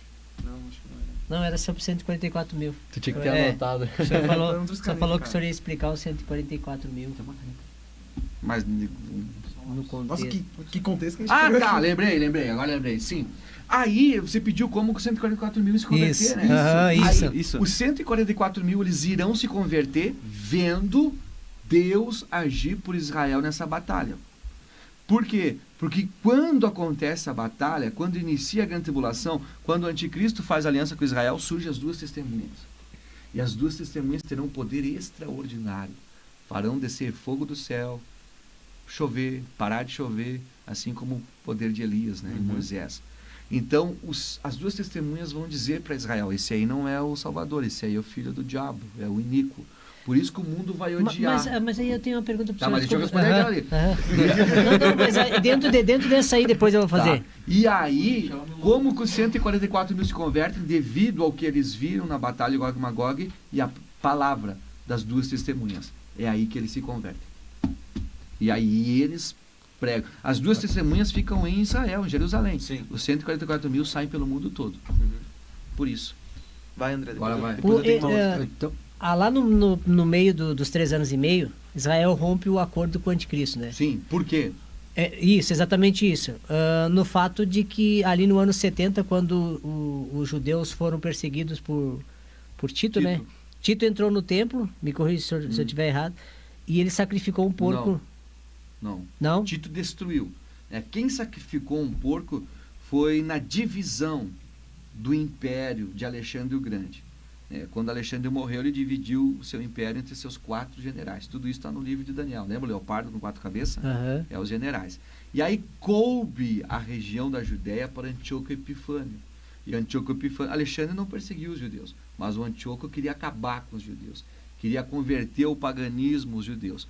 E ele proibiu a liturgia judaica, proibiu de fazer toda a liturgia, o sacrifício no templo, e ele entrou lá no templo, colocou uma estátua a Zeus, e ele sacrificou um porco lá dentro. Mas então qual que seria, se isso já aconteceu, que ali Daniel fala, né, que haveria uma blasfêmia, uma espécie de uma blasfêmia, né? Por isso que os judeus, como é que diz assim, eles rompem a aliança com o anticristo. Eles Por qual vão, motivo? eles vão assim, por partes.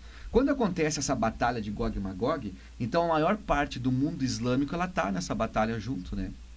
Então, por exemplo, quando eu estive em Israel, nós estávamos lá no Muro das Lamentações. E aí a guia israelense falando, olha, em cima era onde era o templo, hoje tem aquele local, o terceiro local mais sagrado do mundo islã, né? Porque eles dizem que dali Maomé ascendeu ao céu no seu cavalo alazão lá e coisa e tal. Então, ela diz, dali hoje temos 2 mesquitas, né? Temos Al-Aqsa e o Domo... aqui tem um tordilho negro. Né? Temos o Domo da Rocha, e ali exatamente onde era o templo. E eu olhei para ela e eu fiz de propósito, né? A pergunta disse, por que Israel não derruba essas mesquitas aí? Nossa, ela me olhou, ela disse, Deus o livre. Ela não falou Deus o livre, né? Mas ela dizendo, se Israel fizer isso, acontece uma guerra mundial. E exatamente, para Israel reconstruir o templo, tem que ter uma guerra mundial. Os árabes nunca vão abrir mão daquele lugar, não tem como. É o terceiro lugar mais sagrado do mundo islã, não tem A como. mesquita deles. Então, para Israel reconstruir aquilo, só numa guerra, quando na batalha de Gog e Magog.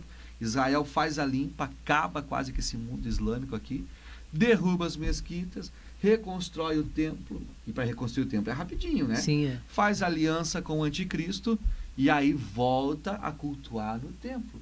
Para Israel está tudo certo, só falta ser o cabeça das nações.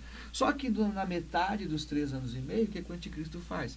Ele adentra dentro do templo. Aham. E ele vai querer receber, ele vai adentrar no Santo dos Santos, onde o sumo sacerdote entrava uma Ele vez vai por querer ano ter lá uma dentro. adoração. Ele vai entrar lá dentro, vai colocar uma imagem dele lá, Paulo fala isso, porque ele não vai poder ficar 24 horas lá, e vai querer ser adorado como se fosse Deus.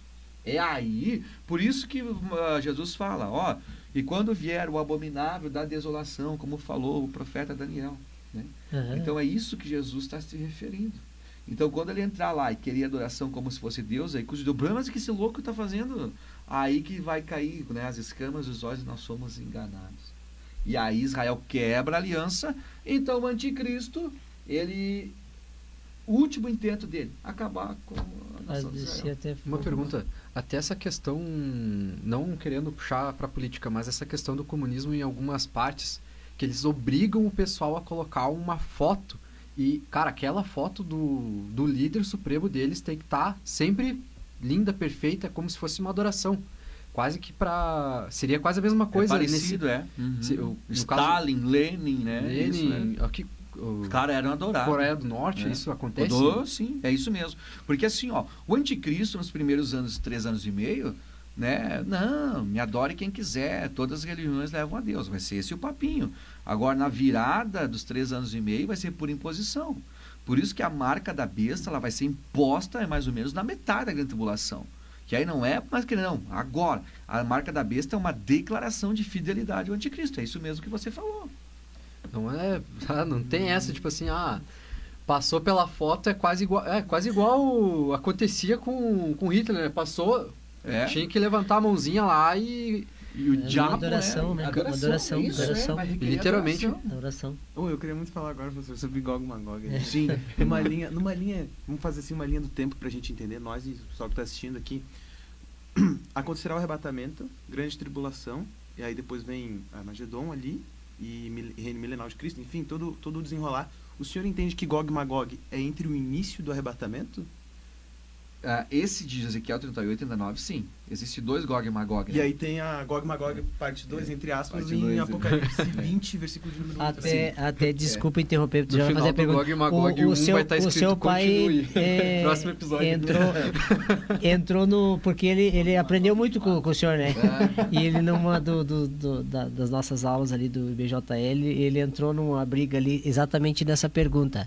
Porque dá o texto dá a entender que haverá dois Gog e Magog. São 2 batalhas, né? Não, mas eu aprendi que no início. Mas ele tem o Tu início. sabe que assim, Gog e Magog são nomes simbólicos atribuídos a inimigos de Deus. Era essa a ou pergunta que eu ia inimigos fazer. do povo de Deus.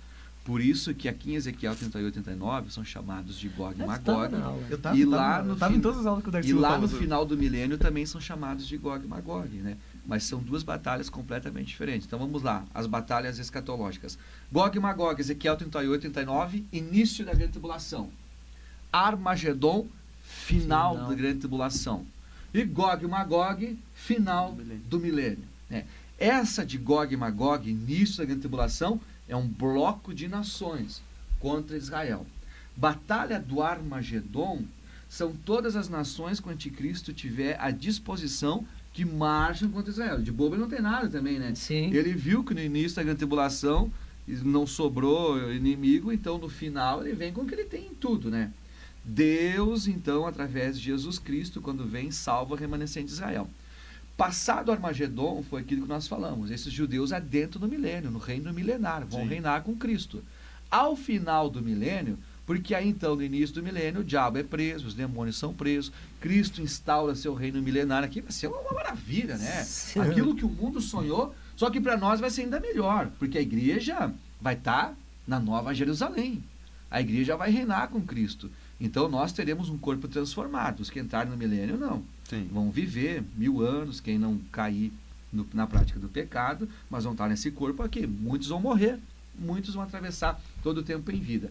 Então o diabo é preso, e ao final do milênio, Apocalipse fala então que o diabo é solto para experimentar aqueles que nasceram durante o milênio. Também, né? Seria fácil de demais, boa, né? E aí o diabo ficou preso 1000 anos, o cara é completamente incorrigível, 1000 anos preso, ele é solto, e ele vai e ele engana uma multidão. Aí vem o significado de Gog e Magog. Alto, exaltado, expansão, extensão, uma multidão, como a areia do mar, Gog e Magog. E eles marcham contra Jerusalém, do mundo todo também. O diabo vai organizar, de alguma forma, a Bíblia não nos dá detalhes, mas vai organizar uma multidão que vai marchar para destruir Jerusalém, para matar os santos que estiverem em Jerusalém. Aí Deus intervém do céu, né? Deus nem deixa, nem vai haver batalha, que o próprio Deus intervém do céu, destrói a todos aqueles ali. E aí o diabo é lançado no lago de fogo. E uma pergunta, pastor, durante esses 1000 anos, haverá a possibilidade desses que entraram no milênio pecar? Sim, Haverá. vai haver pecado no milênio. E eles vão pecar ou só no pensado pecado haverá morte? Não, assim ó, a Bíblia diz que no milênio as pessoas viverão como as árvores, a Bíblia usa uma expressão assim. Então tem muita árvore na região de Israel, como por exemplo os cedros do Líbano, estão falando que ultrapassam de 1000 anos, né? Então muitos vão viver os 1000 anos e não vão morrer. Aí Isaías fala que aquele que pecar, a sentença vai ser a morte. Mas não significa assim, hoje o pecado é uma regra, no milênio vai ser uma exceção. Não vai ter demônio, não vai ter diabo. Jesus vai reinar aqui, não vai haver secas, não vai haver desertos, a terra completamente transformada. Imagina Jesus reinando, né? Um sonho de paz. Então, assim, aquele que pecar, as pessoas pecarão sim, mas não significa, tá, eu estou no milênio, de repente, puf, eu pequei, puf, morri. Não, aquele que persistir na prática do pecado. Como o pecado vai ser uma exceção, aquele que, não, pequei, tá bom, pequei, prática, né? Aquele que viver na prática, esse vai morrer. A sentença é a morte, o juízo é a morte, e sem salvação, né? Então não significa que, cometi um pecado, morri, não. Então hoje o pecado é para ter uma regra, no milênio vai ser uma exceção, mas existe pouco pecado, mas ainda vai haver pecado. E uma pergunta que eu queria ter feito antes ali, sem ser o Gog e Magog Ultimato. Essa é boa, né? Gog e Magog Ultimato. No primeiro Gog e Magog, quando as duas testemunhas vier, eles vão estar, quando o anticristo se mostrar, eles vão estar ali já ou vão esperar durante esses 3 anos para eles aparecerem? No começo da grande tribulação já estão. No começo da grande tribulação já estão. Já estão. Então, vamos dizer assim, para quem ficar o lugar mais seguro seria Israel. Israel. Isso mesmo. Nossa, pensa, cara. Porque as pragas elas vão ser terríveis, né? Tem gente que brinca, os pós-tribulacionistas, se nós ficar aqui, tudo bem, coisa e tal. Só que assim, na primeira trombeta, a Bíblia diz que a terça parte da terra é destruída com meteoros.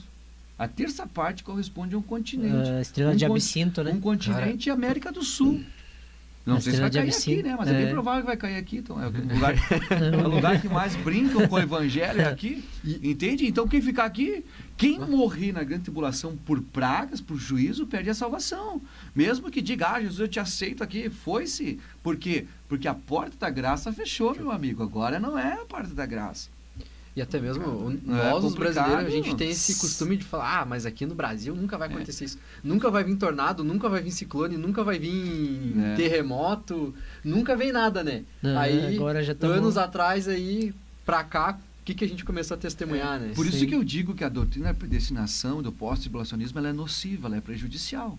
Por exemplo, se for para errar, é melhor eu errando ser um pré-tribulacionista do que um pós-tribulacionista. Não é verdade? É verdade. Sim, totalmente. Ficar aqui, cara. Então, na dúvida, não ultrapassa, meu amigo. Então, imagine só, né? O pós-tribulacionista, eles têm convicto isso na mente deles. Sim. Imagina para um pós-tribulacionista, Jesus veio e agora? E agora, meu amigo, te vira.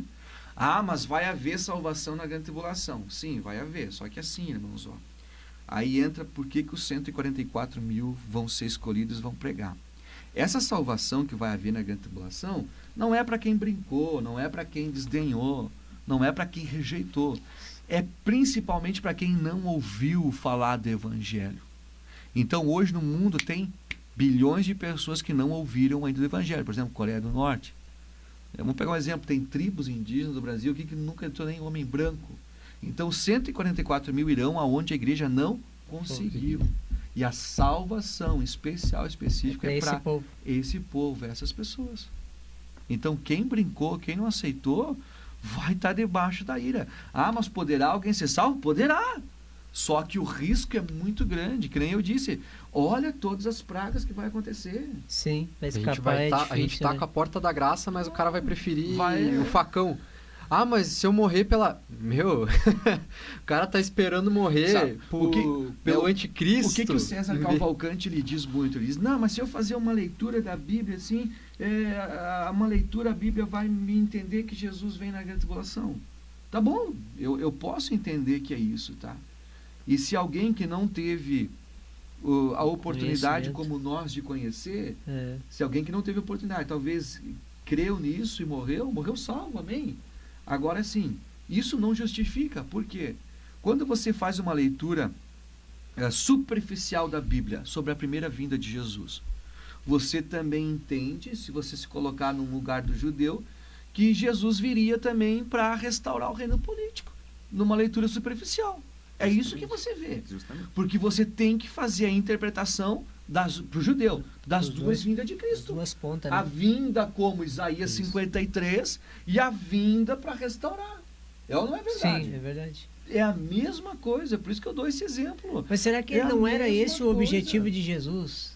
Trazer salvação e trazer também, tipo, Uma um restauração.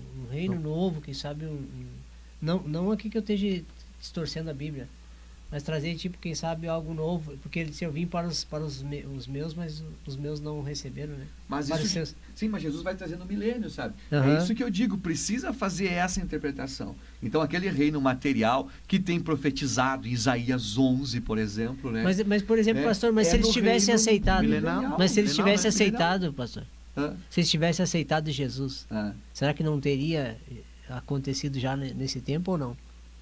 se eles tivessem aceitado Isso. Jesus. Acho que não, né? Uma boa Essa é uma boa pergunta. pergunta. A conversão deles, dos judeus nessa época, teria evitado a grande tribulação? É isso que Se às eles vezes eu me tivessem se convertido pergunto. em massa, É. não, porque aí Eu acho que já era teria proposital, né? Não, já tem profetizado. Até É. porque o Antigo Testamento já é, por exemplo, Sofonias. Sofonias dá detalhes da grande tribulação, que é coisa extraordinária, né? Então, claro, Deus é onisciente, né? Deus já sabia de tudo. Mas se eles tivessem aceitado, né, muitos problemas seriam evitados com certeza, né? O mundo seria outro. Era outra Mas é bem coisa, né? relativo, a gente pode falar sobre isso em várias É, questões da Bíblia, sim, né? pode, Se tivesse pode. acontecido tal Sim, coisa, sim. seria totalmente Mas diferente. E a se Bíblia Adão, dá, se entendeu, Adão essa não tivesse oportunidade. dado ouvido pra pra tia Eva, A gente não estaria aqui. Cara, mas o cara pega, tipo, se Sansão não tivesse não, mas tem- tivesse ouvido os pais e não ter ido não com a ter Dalila, não Estaria- teria dado ruim pra ele, né? Pastor, eu Mas queria te fazer uma pergunta. Tu acha que os 144 mil, Deus já preparou eles justamente por causa da... Não diria ineficiência da igreja, porque a igreja não tem culpa de tu não conseguir ir numa tribo, por exemplo, porque eles são hostis, e não vão te receber lá. Tu acha que Deus preparou justamente os 144 mil pensando na hostilidade desses povos? Ou tu acha que ele mais cogitou, e sabia, ele já sabia, obviamente, que a igreja muitas vezes ela é ineficiente Uhum. e não consegue evangelizar todos Eu os acho que as lugares? duas coisas, né? Ambos os motivos. Sim, eu acho que sim. imagina, tem hoje tribo que aquela tribo canibal, cara, tu não tem como entrar lá. Não, e a própria Tu- Coreia do Norte... na verdade, tu vai entrar lá como se tu Coreia fosse do um Norte cordeiro, também, né? Não tem como. Agora tu pensa, né, o extraordinário de Deus. Tu imagina a Coreia do Norte, né, 144 mil vão entrar. Até eles Sim. não cumpriu o ministério deles, ninguém toca neles, a Bíblia é clara. Agora tu imagina pessoas na Coreia do Norte aceitando a Cristo como Salvador. Meu Deus. Nossa. Já pensou eles ouvindo a mensagem da E se salvação arrependendo. pelos 144 mil? Vai ser algo mais poderoso que nós, né? Aham. Já pensou? Pergunta clássica, a gente vai ver isso acontecer? Não, né? não, não, vamos tá no ver. céu. Não. É. Nós vamos ver, tipo, Mas assim, ó, É que na real a o festa pensamento vai é ser ter um tão telão. grande lá. A gente não vai Tem ver. um telão do... O A cara tá festa lá com a vai ser pipoca tão aqui. grande lá no céu que... Sabe quando tu tá com medo daí tu bota uma coisa pra assistir? É tipo, nós lá aproveitando assim, assistindo lá o que tá acontecendo na Sim, Não, né? Não vai acontecer. É. não, sim, Jesus vai... Não, pera aí, vamos ver essa desgraça que tá acontecendo lá na Terra. Deixa eu pegar aqui o canal, não tem como. Mas é isso aí, né, meus irmãos? Já é quase meia-noite. Então Israel é o relógio de Deus, né? Nos mostra tudo que a gente está vendo agora é sinais dos finais dos tempos, de forma clara. Né? Mais precisamente, a nossa geração é a única geração, vamos falar de geração, né? Que viu o desenho da batalha de Gog e Magog. Nunca ninguém tinha visto antes. Nós tivemos a oportunidade de ver. Já pensou? Aí tem uma pergunta que vocês colocaram aqui, né? Como os cristãos podem ser pacificadores em um contexto de guerra, mesmo à distância? É bem interessante essa pergunta, né? Uma coisa é assim, a gente ser pacificador, mas uma coisa é a gente ter posição, né? Então tem pessoas, principalmente, vamos lá, esquerda, né? Esquerda, comunismo, eles odeiam Israel. Então eles estão dizendo, Israel está matando milhares de crianças na faixa de Gaza, porque Israel, porque não Eles sei só o se quê. preocupam com o outro Sabe? lado, né? Meu Só. Deus do céu. que Então, povo. por exemplo, o que o Hamas fez no 7 de outubro Foi uma coisa assim, ó, que não sei se vocês viram um documentário. Eu não consegui ver tudo aquilo lá. De tão horrível. Hoje está disponível, né, na internet. O documentário da Brasil Paralelo? Não, o outro. Tem que entrar acho que é no não sei, não precisa no Jerusalém Post que tem lá, mas enfim, agora eu esqueci. Que mostra os terroristas do Hezbollah filmando, né? Que eles entraram naquela festa de e gays. E lá nos kibbutz lá. Aham. Então, eles assaram crianças em micro-ondas. Eles estupraram crianças, mulheres, na frente do pai, na frente dos filhos, crianças pequenas, cortaram em pedaços, literalmente. Tiraram os úteros das mulheres, cortaram os seios. Não, o que eles fizeram foi uma coisa assim, uma atrocidade assim, olha. Aí um dia um irmão me perguntou lá na igreja, tá, pastor, mas a gente, como cristão, tem que perdoar, coisa e tal, porque Israel não devia fazer isso. Eu olhei para ele e disse, se entrarem na tua casa e violentar a tua mulher, matar a tua filha, estuprar na tua frente, cortarem elas pedaços ao meio, tu vai fazer o quê? Tu vai perdoar? Difícil, né? Não, nós não faríamos isso, faríamos, é claro que não faríamos. Não faríamos. É óbvio que nós ia defender a nossa família, é óbvio, né? Então nós que temos a graça, que temos o Espírito Santo, se a gente não consegue fazer uma coisa dessa, tu imagina Israel entrar lá e fazer na casa deles, né? Então eles têm todo o direito de resposta, eles têm todo o direito de defesa, e é reservado a eles. Só que nunca se mostra isso, mostra Israel como vilão. É claro que vão morrer crianças numa guerra, é óbvio, né? A gente não esconde isso. Só que Israel está dentro do direito internacional. E se fôssemos nós, faríamos a mesma coisa. Qualquer pessoa faria a mesma coisa, não é? Qualquer pessoa. Então, assim, a gente tem que ser pacificador. Mas uma coisa é a gente ter posicionamento. Então, Israel erra, acerta, erra, sim. Só que nós, como cristãos, nós temos que estar ao lado do povo de Deus. De novo. Nós vamos recair ou na bênção ou na maldição. O salmista diz, orai por Jerusalém, prosperarão aqueles que te amam. Então a promessa é muito clara. Então nós, o povo de Deus, que conhecemos a palavra de Deus. Aí tem outra questão que eu vou mais longe, tá? É predestinação, é calvinismo, né, as duas. É pós-tribulacionismo, e existe outro problema com alguns desses movimentos aí, que é a teologia da substituição. Porque, por exemplo, presbiterianismo, vamos dar nomes aí, Hernandes Dias Lopes, essa turma aí, eles entendem Paulo Júnior. Que Deus desfez as promessas para Israel, acabou-se. Israel escolheu, caiu por terra e não tem mais. Eles acreditam, eles ensinam isso também. Assim? Por isso, né? Não, acabou, Israel não tem mais, Deus não tem mais plano com Israel. Aí você lê Romanos 9, você lê Romanos 11... Paulo diz, Deus não rejeitou o seu povo, é muito claro. Aí você vai para Apocalipse, aí você vai para Ezequiel 37, sabe? É muito. A próxima vez que a gente vier, vamos falar só de Ezequiel 37. Será que eles não se baseiam naquele versículo assim? Até eu vi o pastor Paulo Júnior dizendo, quando Israel era menino, eu o amei. Eles usam essa expressão no fato de que Deus rejeitou Israel. Não, e aí eles incluem a teologia da substituição, que as promessas para Israel hoje recaem para a igreja. Sobre nós, isso. Sabe? Então, por isso que eu te falei, não é uma doutrina, não é um aspecto doutrinário, é tudo que está atrelado nesse aspecto doutrinário. É terrível, né? Mas, de novo, tem gente que aceita. Não é mais confortável. Não, realmente, Deus rejeitou Israel, agora é nós, a igreja. Ela não é mais confortável. Você nota que é tudo mais confortável? A teologia da substituição é mais confortável, aí, né, as promessas para Israel recaem para nós, onde colocar teu pé será vosso, aqui a sepultura vai se abrir, o pós-tribulacionismo, não, a igreja vai passar pela grande tribulação. A própria predestinação, não, uma vez salvo, eu estou salvo, tá beleza. Não, eu fui predestinado para ser salvo. Teologia da prosperidade é tão mais fácil também de ser pregada do que... Cabe a nós, de novo, uma pessoa que aceitou a Cristo lá dentro, eu entendo, eu compreendo. Agora, um assembleiano é inadmissível, né? Não tem como. E nós estamos encontrando assembleianos que estão sendo levados por essas doutrinas. Então, de novo, são assembleianos que não conhecem a Bíblia, que não conhecem a palavra de Deus e que estão talvez aí envolvidos nesse tal do conforto que traz essas doutrinas nocivas aí. Mas, enfim, Israel é o relógio de Deus. É bom falar sobre Israel, né?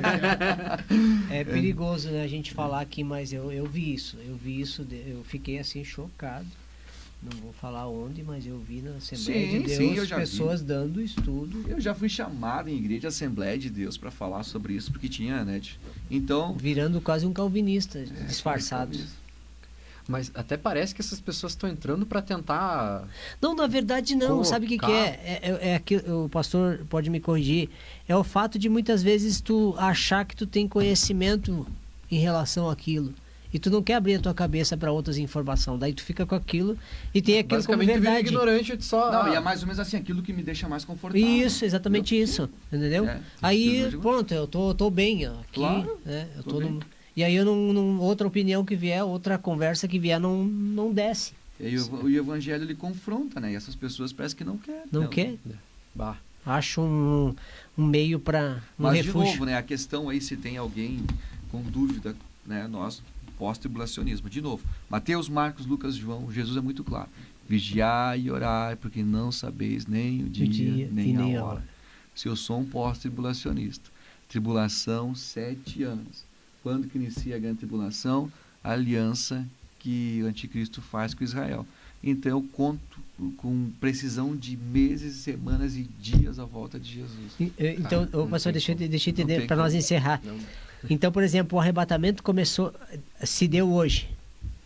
Amanhã deu-se início à aliança de Israel com o anticristo. Não exatamente, tá?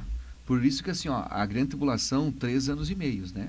A gente vê até dividido em 3 anos e meio, 2 partes, 7 anos. Então, quando a gente vai em Apocalipse, ali tem um número de dias exato, a primeira parte, a segunda parte. Só que quando você vai lá para Daniel, a gente não tem tempo de ver isso. Mas para Daniel te dá um número maior de 7 anos. Tá lá. Os números de dias que Daniel dá é maior. Por quê? Por causa disso. Batalha de Gog e Magog, a igreja arrebatada, acontece a batalha. Até os dias de o anticristo se levantar e fazer aliança com Israel, porque a grande tribulação inicia quando a aliança é feita, a contagem de dias. Então, esses dias a mais que está em Daniel, esses dias da batalha de Gog e Magog, o arrebatamento e a aliança que Deus faz. Até que se junte todas as peças. Faz com Israel. Por isso. Mas é interessante, né? Não, a gente vai ter que... Mas novamente... Mas para nós, para essa noite, né? Mas Israel, boa a live, tá bastante Israel gente. é o relógio de Deus, tá? Não sei se alguém tem alguma pergunta aí na live, se vocês quiserem ler alguma coisa. Não, só tinha um irmão... Às vezes tem irmãos que gostam de participar. Sim, né? tinha um irmão aqui que tinha mandado uma mensagem pro senhor aqui. Então, para nós hoje, né, Israel é o maior sinal, não tem como. E tudo que a gente está vendo, tá? Então, Irã sai humilhado, né? Israel Israel está se sobrepondo no mundo, que é uma coisa extraordinária, assim, a Bíblia se cumprindo. Israel cada vez com mais poder, o Irã, os inimigos cada vez mais humilhados. Por isso que vai depender da Rússia e da Turquia na Batalha de Armagog. Roque da Cruz. O Roque, um abraço pro Roque. Ao podcast jovem, também é o meu irmão e amigo, professor. Eu não entendi aqui. Ele tá falando que o senhor era professor da ITAD, isso. Pastor Alex Juliano Sullivan, excelente professor com quem aprendi muito sobre as Escrituras. Deus abençoe nosso bom Roque. Deus abençoe. Mas então tá, pastor, queremos agradecer ao senhor. Amém. Por causa... Nossa, olha... Passou rápido. Não, passou rápido. Não, tinha um monte de perguntas, mas a gente fez a minha pergunta que eu queria fazer era essa aqui, ó, pastor. As portas, que portas são essas? Eu sempre me perguntei.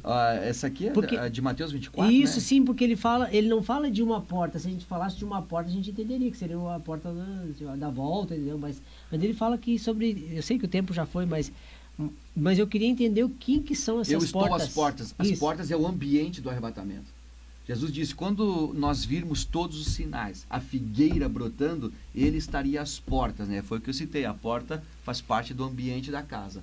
Então é uma figura de linguagem. Quando Jesus disse, eu estou às portas, é que nós estaríamos vivendo o ambiente. Então cada coisa que vai acontecendo simboliza uma porta? Não simboliza, mas é o ambiente. Nós estamos vivendo o ambiente. Né? Os sinais todos cumpridos, o céu preparado, Jesus pode vir a qualquer hora, a qualquer momento. Tá. É isso. Não é que é uma porta ou que outra vai abrir, não, uma figura de linguagem. Ambiente do arrebatamento. Bênção de Deus. Mas então tá, pastor, quero te agradecer. Amém. Nossa. Vamos...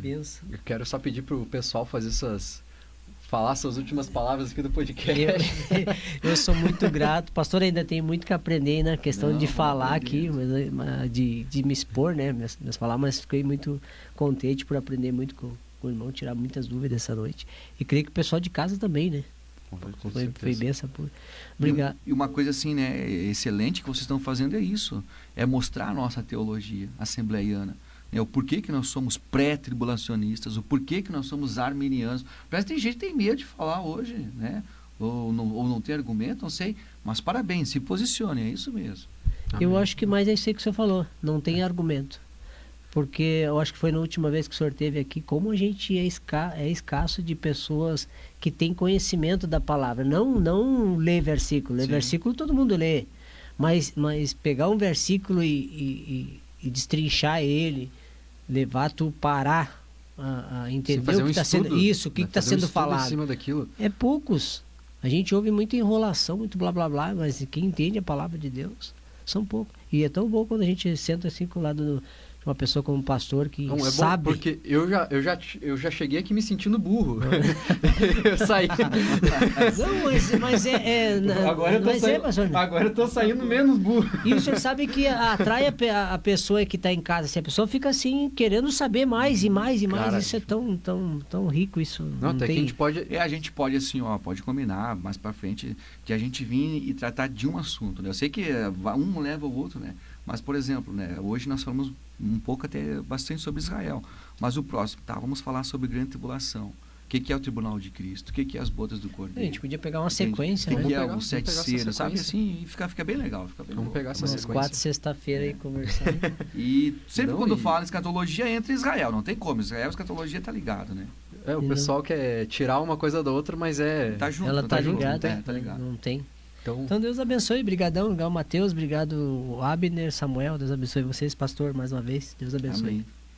Quero agradecer, né, pelo convite aqui, né, sempre estar com vocês aqui na sexta, obrigado André, Mateus, Samuel, pastor, muito obrigado pela tua presença, foi uma maravilha a gente poder conversar sobre Israel principalmente, né, algumas dúvidas que a gente tem, e muito obrigado, que Deus continue te usando, né, a gente sabe que o Senhor é uma referência aqui em Caxias, inclusive nesse tema, principalmente nesse tema.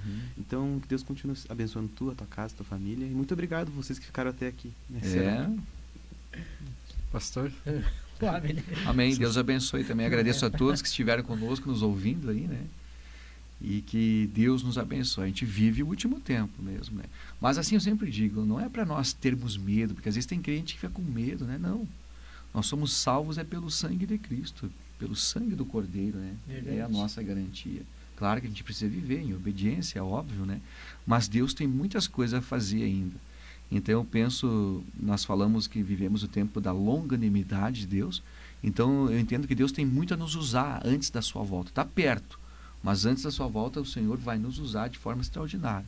Salvar nossa casa, nossa família, aqueles que amamos, né? Muita coisa o Senhor vai fazer ainda. Amém. Glória a Deus. Então, quero agradecer a todo mundo, ao pastor, ao André, ao Abner aqui por estar aqui conosco, ao Samuel e a todos vocês que ficaram conosco até agora. Deus abençoe. Até o próximo podcast. Que é sexta-feira que vem. Sexta-feira que vem.